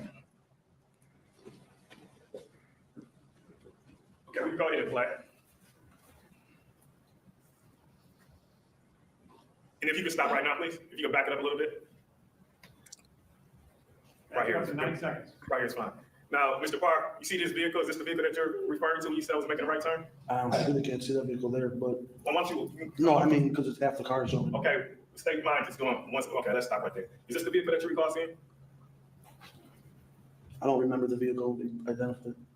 You don't remember 100%, I don't remember the vehicle. So you can't affirm or deny whether this is the vehicle that you saw take the right turn? Yeah, I don't recall. I don't recall that. Does this vehicle appear to be in the middle lane to you? Yes. Okay, and so it's not in the right lane, correct? Correct. You would agree that a normal right turn would not be taken from the middle lane, correct? Correct. Okay, let's go ahead and play the video, please. All right, can you please stop? So that vehicle made a right turn from the That's middle lane, not correct? what he That would saw. not be a normal right turn, correct? Correct. And it also did not, it's also going, right now, it looked like it's going in the direction of the bike lane, correct? Correct. No. All right, stop right there. That's not what I testified to seeing. So based off this vehicle, the vehicle is now going into the bike lane, heading directly at the defendant in this case, correct? You know, and I'm going to pause this real quick because, okay, let's just draw a little dotted line here. Just a little dotted line. Well, no, that's probably a little bit too sharp. Let's undo a couple of those here. So let's draw a little dotted line of if you look at this being like the middle dotted line or something like that. So here's the dotted line. Just imagine this being your nice little curve that follows along the road there. Okay. Yeah. We'll just rewind it a little bit, and so that way you sort of get an idea of how it would look normal. Lane, correct? Correct. All right. Especially if you're across the street. Yep. Doggone it. All right, I'll draw it again. So sort of curves out, center. Let's see. Nope, that's one. Somewhere around in here. Does that look about right? Somewhere around in here? Yes. Okay. So we can erase some of this here. So we'll erase all that right there. And we'll just say somewhere around in here. Now, what we really need to watch out for is their offensive tackles, guys. No, that would be his normal turn. All right, let's do this. So based off this vehicle, I have to back it up a little bit. the vehicle is now going into the middle lane, correct? Correct? Correct. You would agree that a normal right turn would not be taken from the middle lane, correct? Correct. Okay, let's go ahead and play the video, please. All right, can you please stop? So Looked the like he vehicle made a right crossed turn the from the line a middle lane, little correct? bit. That would not be a normal right turn, correct? Correct. And it also did not, it's also going, right now, it looked like it's going in the direction of the bike lane, correct? Correct. All right, stop right there. I was pretty damn close, wasn't I? So if from a certain based angle, off it would look this like it was a vehicle- normal turn. The vehicle is now going into the bike lane, heading directly at the defendant in this case, correct? Correct. Hitting. Did you report that to 911 when you make that call? What? I don't recall. Okay, well, we just listened to the 911 call. Did that didn't refresh in your recollection at all? No. I don't recall what the. Okay, if the state played. Oh, for God's sake. Oh, Jesus. Are you trying to get some sort of gotcha on this? Because you're an idiot, Lamar. Oh, I'm just waiting for it to get better.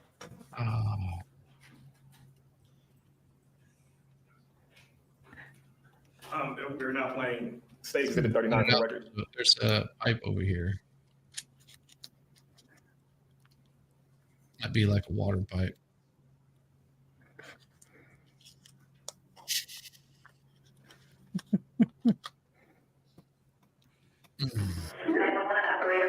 Where is your emergency?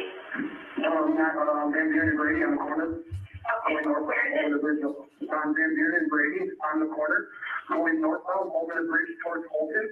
I think somebody just got shot in the head. I'm Okay. far away. I'm not going over there Stay on the line, just a moment, stay on the line. Did you get shot in the head, sir? I don't know if somebody got shot. I don't know if he got shot in the head in a real gun or not. I'm like 200 feet away. And it's a fire place. They were just doing kind of the Hi, sir, just a moment. Sir, just a moment. This is Milwaukee Police Department. I have a caller on the line at North Van Buren and east of Brady Street. You see someone was just shot in the head. They are responding. Thank you, police caller. This is the fire department. Repeat the location.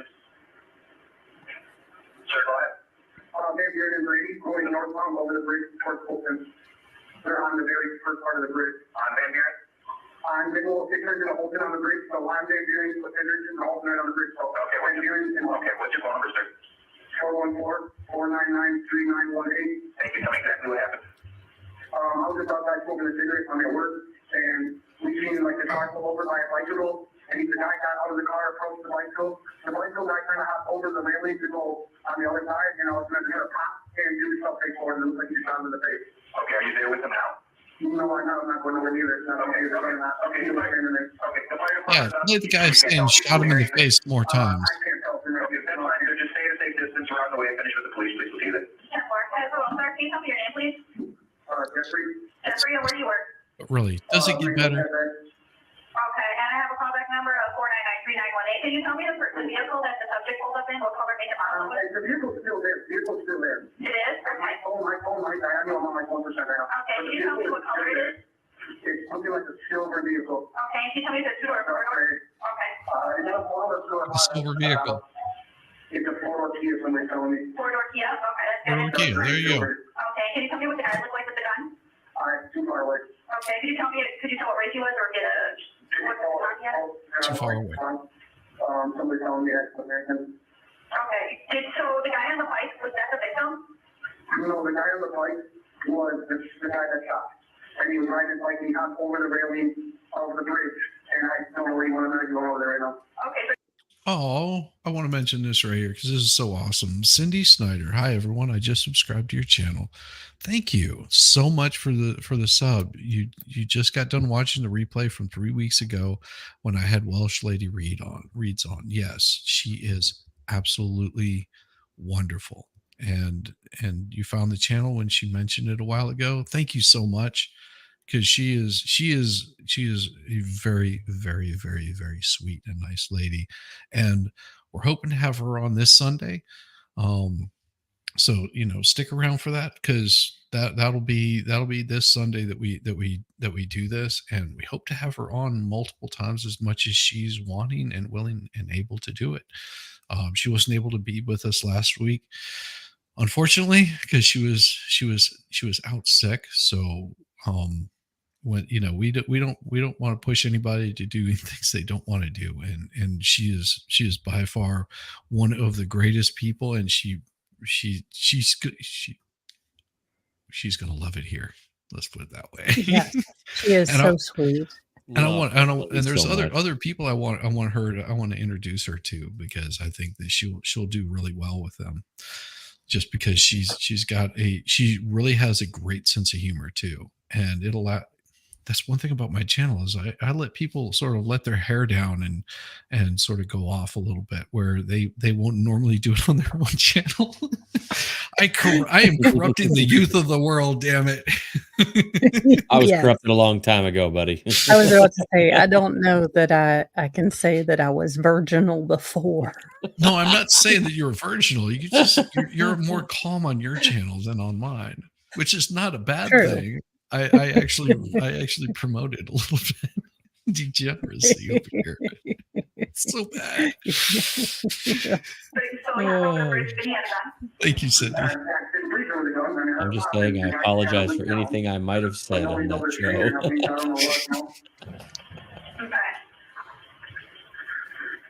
Okay, we got the call in for service. Thank you, sir. Bye. Okay, so this.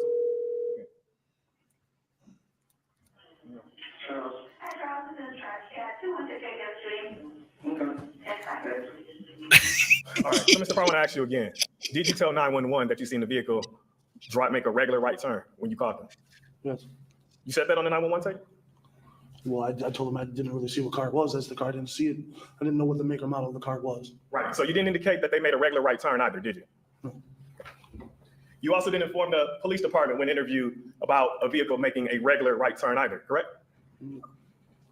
I couldn't really see it. So where I'm standing, you can't see the car until it's already in the turn. So I had no clue if the car was in the middle, right, left lane. So from your I just vantage seen the point, car afterwards. I was laying halfway through the turn. Okay, So it looked appeared to me as a normal turn. okay, so you're saying that you have problems from your vantage point seeing the vehicle turn in front of you, correct? Yes, No. I haven't seen it until it's halfway through the turn. Okay, and you would agree with me that the incident took place almost a block away from that corner, No. correct? No, No. Okay, what would you describe the distance be? You said you were far away, right? Yes. 200 All right, so feet. you said it was 200 to 300 yards, correct? Yeah, the distance from the corner to the incident happened, about 100 feet. I wouldn't say a whole block. Okay. You also told the police Whole department block is that more than 100 it feet. looked like Mr. Cleereman was walking. if anybody knows, they could probably look it up really quick. The distance on a city block, it's more than 100 feet. Because I mean, and let me put it this way, if this gives you any idea, in front of my house, just from one end of my property line to the next end is 80 feet. Okay, and I don't live on a very big lot, so it's like 80 feet across. I know because we had a survey done, so it's the only reason I know that. Yeah. Typical city block in Manhattan is 264 feet by 900 feet, while typical in Chicago is 330 feet by 660 feet. Seattle is 240 by 240. Yeah. So wait, Seattle gets things square. That's the one place in the country. Yeah. So if you were in, now what about Wisconsin, or was this Michigan or something like that? No, it's Wisconsin. It's Wisconsin. Yeah. So yeah, that's right. This is Wisconsin. So in Wisconsin, in this Minneapolis, whatever, Minnesota. I don't know. I can't think of the name of the city. I know it's not Kenosha. Let's see. Google says North American Wisconsin cities, has city block blocks. is typically 200 to 300 feet long and 100 to 100 feet wide. Yeah. Standard city block. Yeah.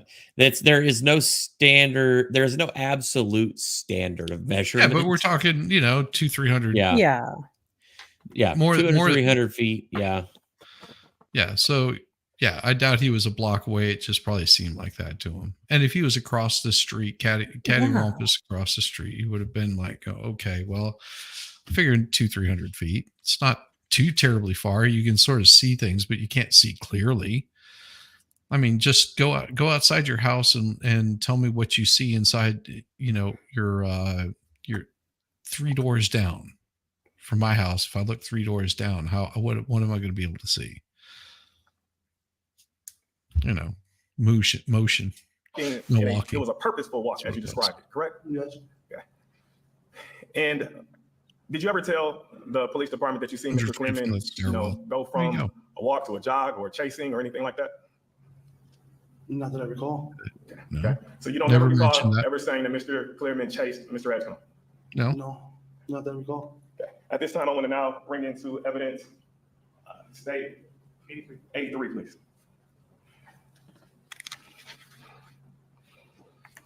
You want Dorian? Yes. It's just not doing what he wants it to do. Don't be an idiot. Be Lamar. Be Ivory. Whatever.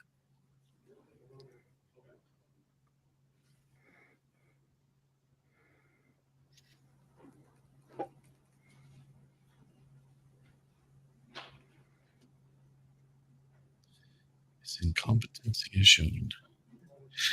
He hasn't been in that changed how things. Excellent question. Mr. Park, do you recall ever informing a police officer that when Mr. Edgecomb entered after he gets up, he's going down the sidewalk, correct? And then he turns right into the small little area, correct? You recall telling the police officer that he was going down the stairs at that time? He went down the stairs after. No, but did you recall telling the police department that he was trying to go down the stairs before this incident came to be? I don't recall. Okay. He doesn't recall. Shit. Hey, they can impeach you if you don't recall. They can just simply question why your memory is so bad. Might have to do with the alcohol, the weed, the cocaine, the methamphetamines, the heavy fat diet. I don't know. Yes, I'm not a medical doctor. They call me Dr. Love, not medical doctor. Not Dr. Feelgood, though, right? Well, no, that's only on weekends. Or Maurice. What? No.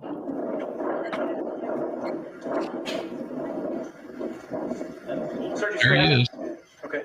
There he is in his natural habitat. Okay. Mr. Park, is that you? Yes. Okay. Well, it sure isn't my He brother. looks better with the hat on. Yeah. Covers his Neanderthal brow. All right. What does this shirt say? It says Deadpool. Okay. No. No. Slap happy. Something. Deer. Yeah, I was rock. getting deer out of that. Dead shot.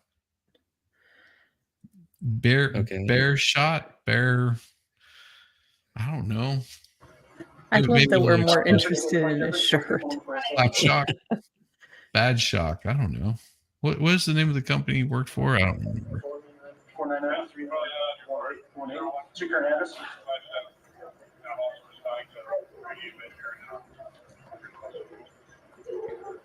Does it say bear stock? Deer stock. It would be ironic if he was wearing a Deadshot shirt. Yeah, it would The be. irony and inadvertent hilarity of God is. Well, you know for what those of us that have dark humor. You know what Deadshot is if you have dyslexia. Which is exactly what this guy was. Hell, Derek Brooks was better prepared. Yep.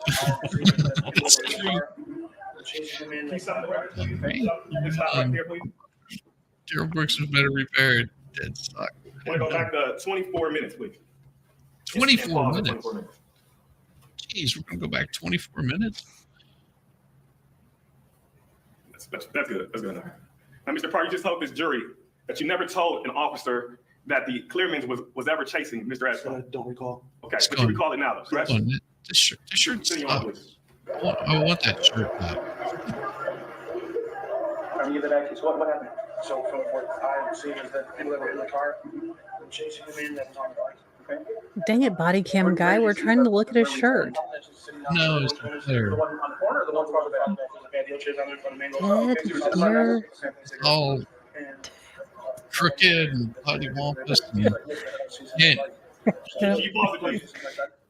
Now, Mr. Parker, you indicate that your buddy said that this car is chasing that bike, correct? Yeah. So you didn't actually see it yourself, right? That's what I said. Once it came over the corner, because he acknowledged it to me.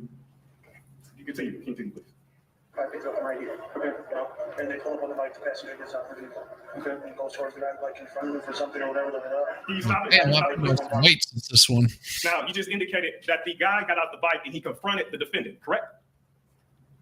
I said they came out of the vehicle and it seemed like they were. You said the guy got off the bike and confronted the defendant. By all evidence, the defendant is who was on the bike.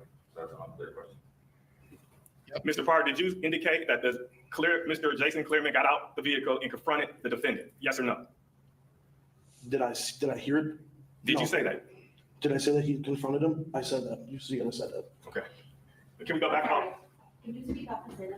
I said that's what it indicates in the video. Can we go back about 5 seconds here? Oh my God.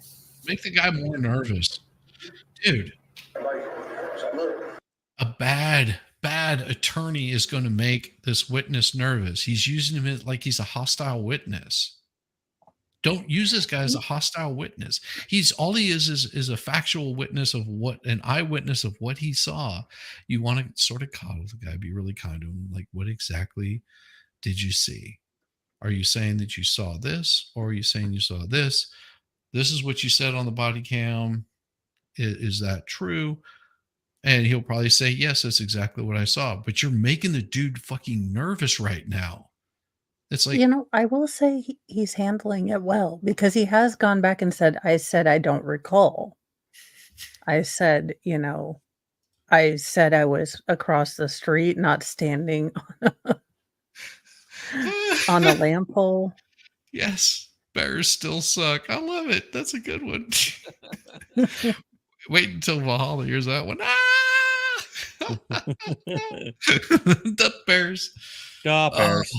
No, so yeah, he's sitting there going, dude, I'm telling you what I saw. Car's chasing the bike, so I picked it up from right here. Okay. And they pull up on the bike, the passenger gets out the vehicle. Okay. And goes towards the guy like in front of him for something or whatever. The guy on the bike was going down the steps. Stop it, please. At that point, the guy was going down, but then he stopped and he said going towards the steps. You just indicated on the video that the defendant was going down, trying to go down the stairs, correct? Yes. And that's not what you just told the members of the jury, was it? You told them. Let it play through. And why are you yelling at the dude? Why? Why are you Yeah, yelling? this is. The members of the jury, he was just standing there, didn't you? Yes. And that's not consistent with what you just said on this video, is it? Is that a yes or no? Can you go back 5 seconds?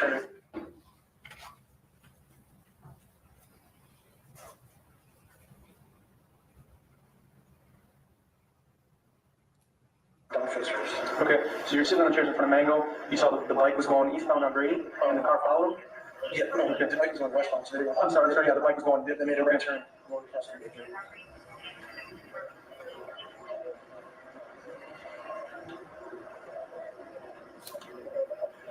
And you said the bike stopped at that little going down the ramp? Well, the car kind of got out. The car kind of like beat in there?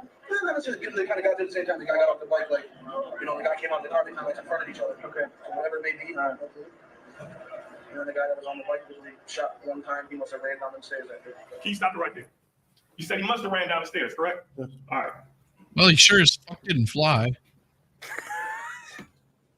He's a mutant. He's part of the X-Men. So, Mr. He teleported like obviously, you know, we're trying Nightcrawler. to get the correct version of your testimony today. Now, you said that Mr. Cleereman confronted Mr. Edgecomb, correct? You mean I did say that. Is that true? It was my assumption because of the situation that happened. So did you see that or did you not see that? See what? Did you see Mr. Cleereman confront Mr. Edgecomb? That's what it appeared to. Appeared based off of what? Is that the way somebody's walking towards somebody? So you see Mr. Cleereman walking toward me? Stop interrupting. And this is getting very close to badgering a lay witness. So let's stop Thank that. you. That's how I feel, Your Honor. Right, because that's what's going on. Your honor-ness. I feel badgered. Honey badgered. Oh God. Oh, we gotta rewind that. I'm sorry. That is so I awesome. love this witness.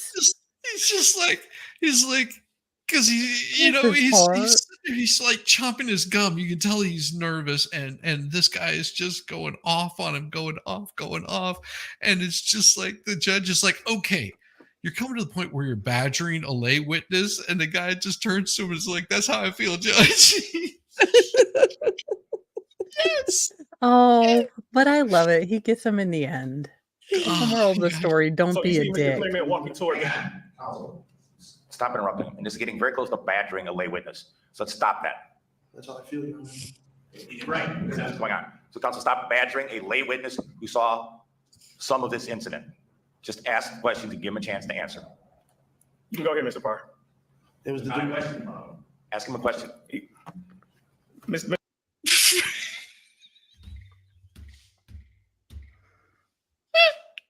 The prosecution's just got his head down, like, oh, fuck, oh no. He's like, oh my god, It's this like, man I also said- graduated law school. He's sitting there going, you're making my profession look bad. And he's probably going, I really feel bad for Mr. Edgecomb right now. But but then he just, Lamar just sits there and goes, all right, go ahead. It was like, and of course, Broski's like, you have to ask him a freaking question. Oh my gosh. Some of this incident. Just ask questions and give him a chance to answer. You can go ahead, Mr. Parr. It was the Ask him a question. Mr. Parr, you indicated that Mr. Cleereman was walking toward Mr. Edgecomb, correct? Yes. Did you ever see Mr. Cleereman chase Mr. Edgecomb while he was on the sidewalk? As in the car or out of the vehicle? On the sidewalk. Did you see Mr. Cleereman chase Mr. Edgecomb? And Cleereman is, I get the two names mixed up between the two people. Okay, So if you could say the bicyclist, that makes it clear for me. Okay. I apologize. The defendant right here is Mr. Theodore Edgecomb. All right. He was on a bicycle. Okay. Did you see Mr. Cleereman chase Mr. Edgecomb? No. You only seen Mr. Cleereman walk toward Mr. Edgecomb. Is that your testimony? I don't recall if he was really walking towards him or not. What I recall is the passenger getting out of the vehicle and walking towards him. As in the one phone call states, it says about jumping over the thing. I can't recall that as well. I just know there's a median there and they were both in the street. So he had to have jumped it to go down the stairs. Okay. Was your attention on this incident from the time that you seen Mr. Cleereman get outside the vehicle? What do you mean by that? Were you focused completely on this incident from the time that Mr. Cleereman exited the vehicle? Yes. You didn't take your eyes off of it. You were completely focused in on it, correct? Yes. All right. At this time, I want to go into state. I believe it's 34, please. Jesus. Are they going to show the zoomed up version? No, this is 34, not 35. 35 is, I don't know what 34 is. I think 34 is like body cam for the police or something. While the state is preparing state 34, I'll ask another question to you, Mr. Parr. At any time, did you see Mr. Cleereman lunge into Mr. Edgecomb? Not that I recall. But you do recall Mr. Edgecomb raising his arm to shoot Mr. Cleereman. Is that your testimony? Yes. Yeah. And you also don't recall Mr. Cleereman running or jogging toward Mr. Edgecomb? It was, like I said, Asked it was and more of a answered. fast walk stride. Okay. All right. Oh, dude. Okay. State counsel, if you wouldn't mind starting the vehicle at this time. Starting the video, please. That's the second time you said that. Oh, Jesus, not this again. What are... Oh, Jesus.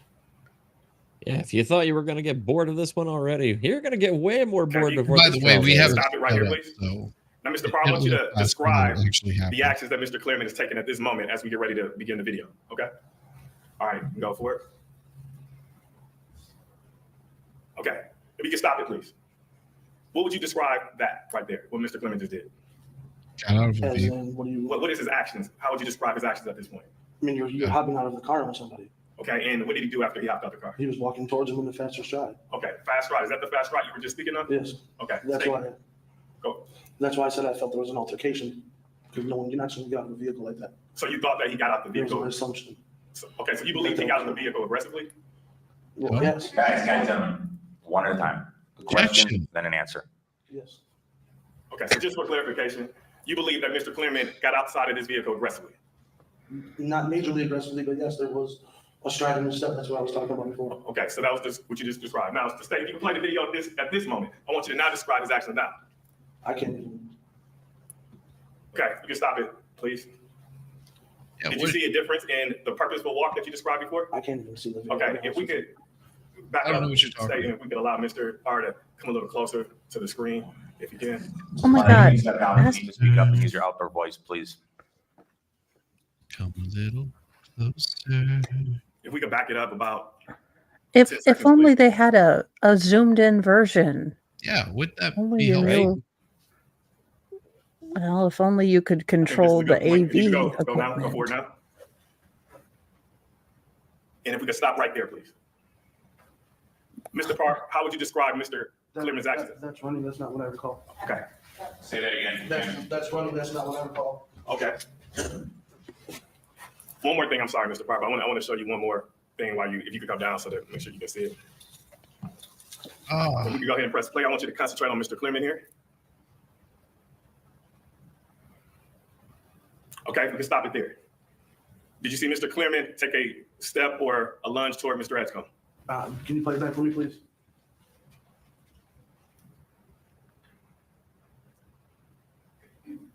by the way, the little arrows work really just as well.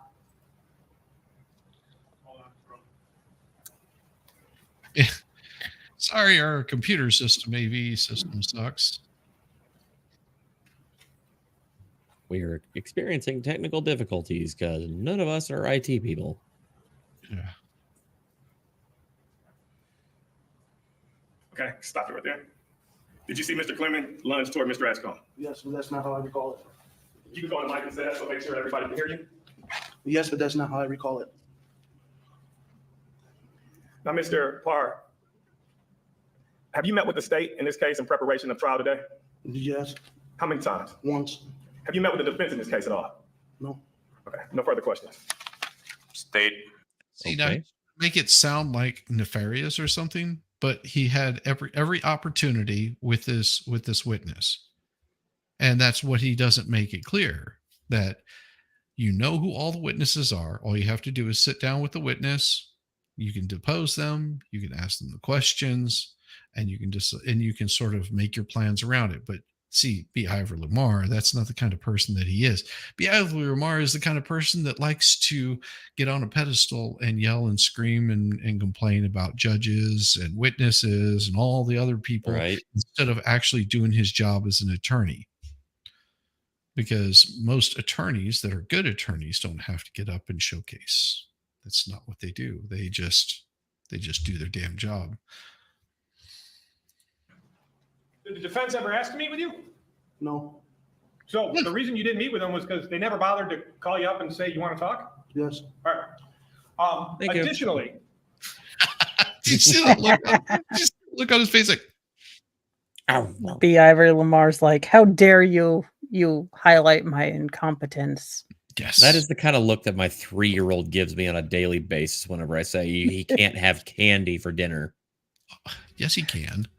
Tell Not in my house. Tell him Uncle Shizzy said he could.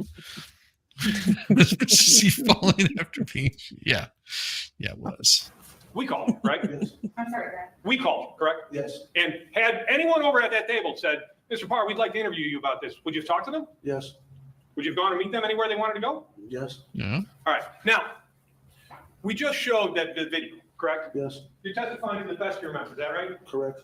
Now, as we saw in the video, it does appear that the victim takes a step forward and then he's dropping right away. Is that correct? Yes. Can you tell definitively whether or not that step is part of him falling or not? No.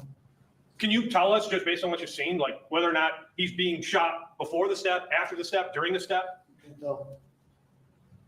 Honestly, can you tell much from you, just what you were looking at, what was going on? No. And you actually saw this thing, right? Yes.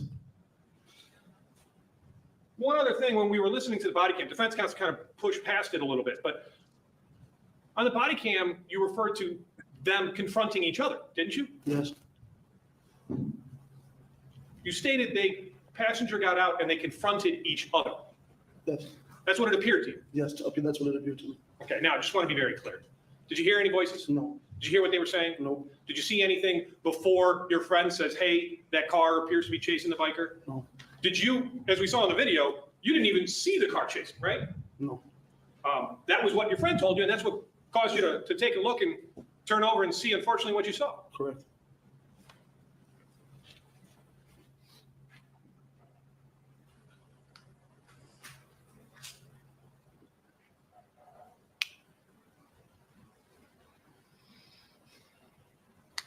Nothing else, thank you. Nice. Any additional cross? Oh yeah. Oh, please. Yes. Do it. Yes, B. Do it. Ivory. Yes, Come up Ivory. here. You just indicated You're that right. you don't recall the defense ever reaching out to try to talk to you about your testimony, correct? Mhm. Okay. Yes. Yes. Okay. And you work at a car shop, don't you? Yes. All right. Do you recall Ashley Sheldon reaching out to you? Ashley, would you please stand up? She didn't reach out to me. She just came. Oh, this is the one. Oh. Okay. I love it. So Hoist it on your own petard. this is where it gets really really screwed up. This is like one of many missteps right here, because Miss Ashley, Yeah. you'll find out here. If you haven't been paying attention, you should pay very close attention to this. Reaching out to you, Yes. Ashley, would you please stand up? She didn't reach out to me. She just came up to my place of work. She came Please up to your tell me place they of left work. She said she Borowski's was gonna walk sidebar me in to the this. department. Yeah. She said she was Milwaukee Police Department. To the start of the end of Ashley. Oh, yes. Oh. Sidebar. You see how Yeah, Lamar is- abruptly he just Borowski shot out of his chair and just that hurried, I am pissed off walk. Yes. Ashley's like, I'm gonna leave. Yeah, it's actually really funny. I think I remember watching this live, and I swear, yes, you could hear yelling from the other room. Yes, you could. B. Ivory was crying a little I'll make bit. a record on that later. Go ahead. Now, Mr. Parr, you indicated that it appeared that Mr. Cleereman and Mr. Edgecomb were confronting each other, correct?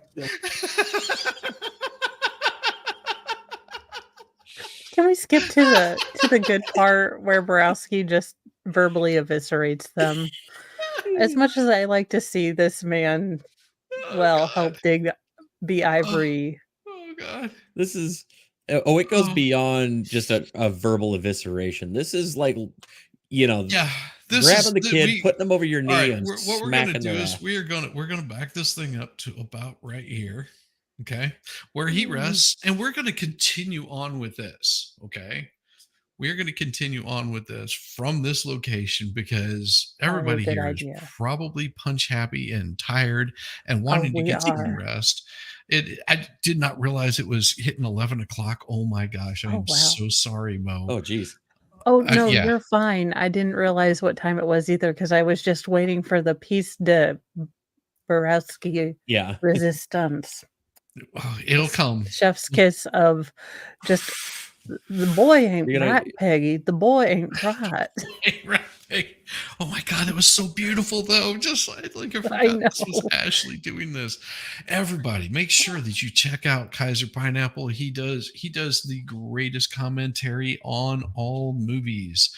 And that is like the best thing that you can have if you're wanting to figure out if you want to go see a movie. Go check out Kaiser Pineapple. He brings the entertainment, and if you can't bring the entertainment, well, he will show you what to avoid in entertainment. Make sure that you check out Mo in the That Deep is End. also important. She does Mondays, Tuesdays, Wednesdays, Thursdays, Fridays. All that beautiful 9 o'clock slot. She comes sliding in there and just gives you all of the good, dirty, spunky details with a twist of humor and sexiness that you can only find on Mo in the Deep End. Me, you can find me here just pretty much, anytime you want to. And we appreciate both of you guys for coming in, joining me. I know that my chat is about to fade out here, and I am too. And we will see you guys very soon. Anything you guys want to say, or did I cover it? I think you covered it. Oh, I do cover news. I mean, there is smexiness and snark and all that stuff, but what I cover is the news. She does.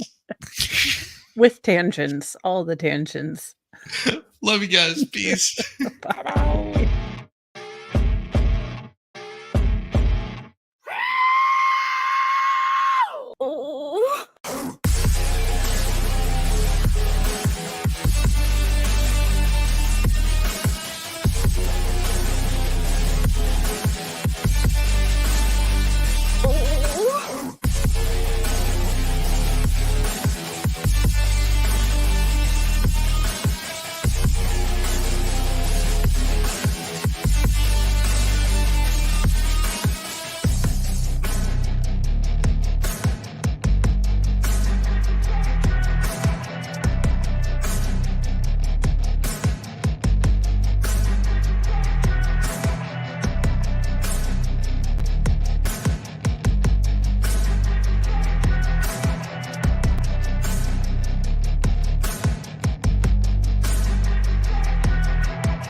I love a buttered biscuit.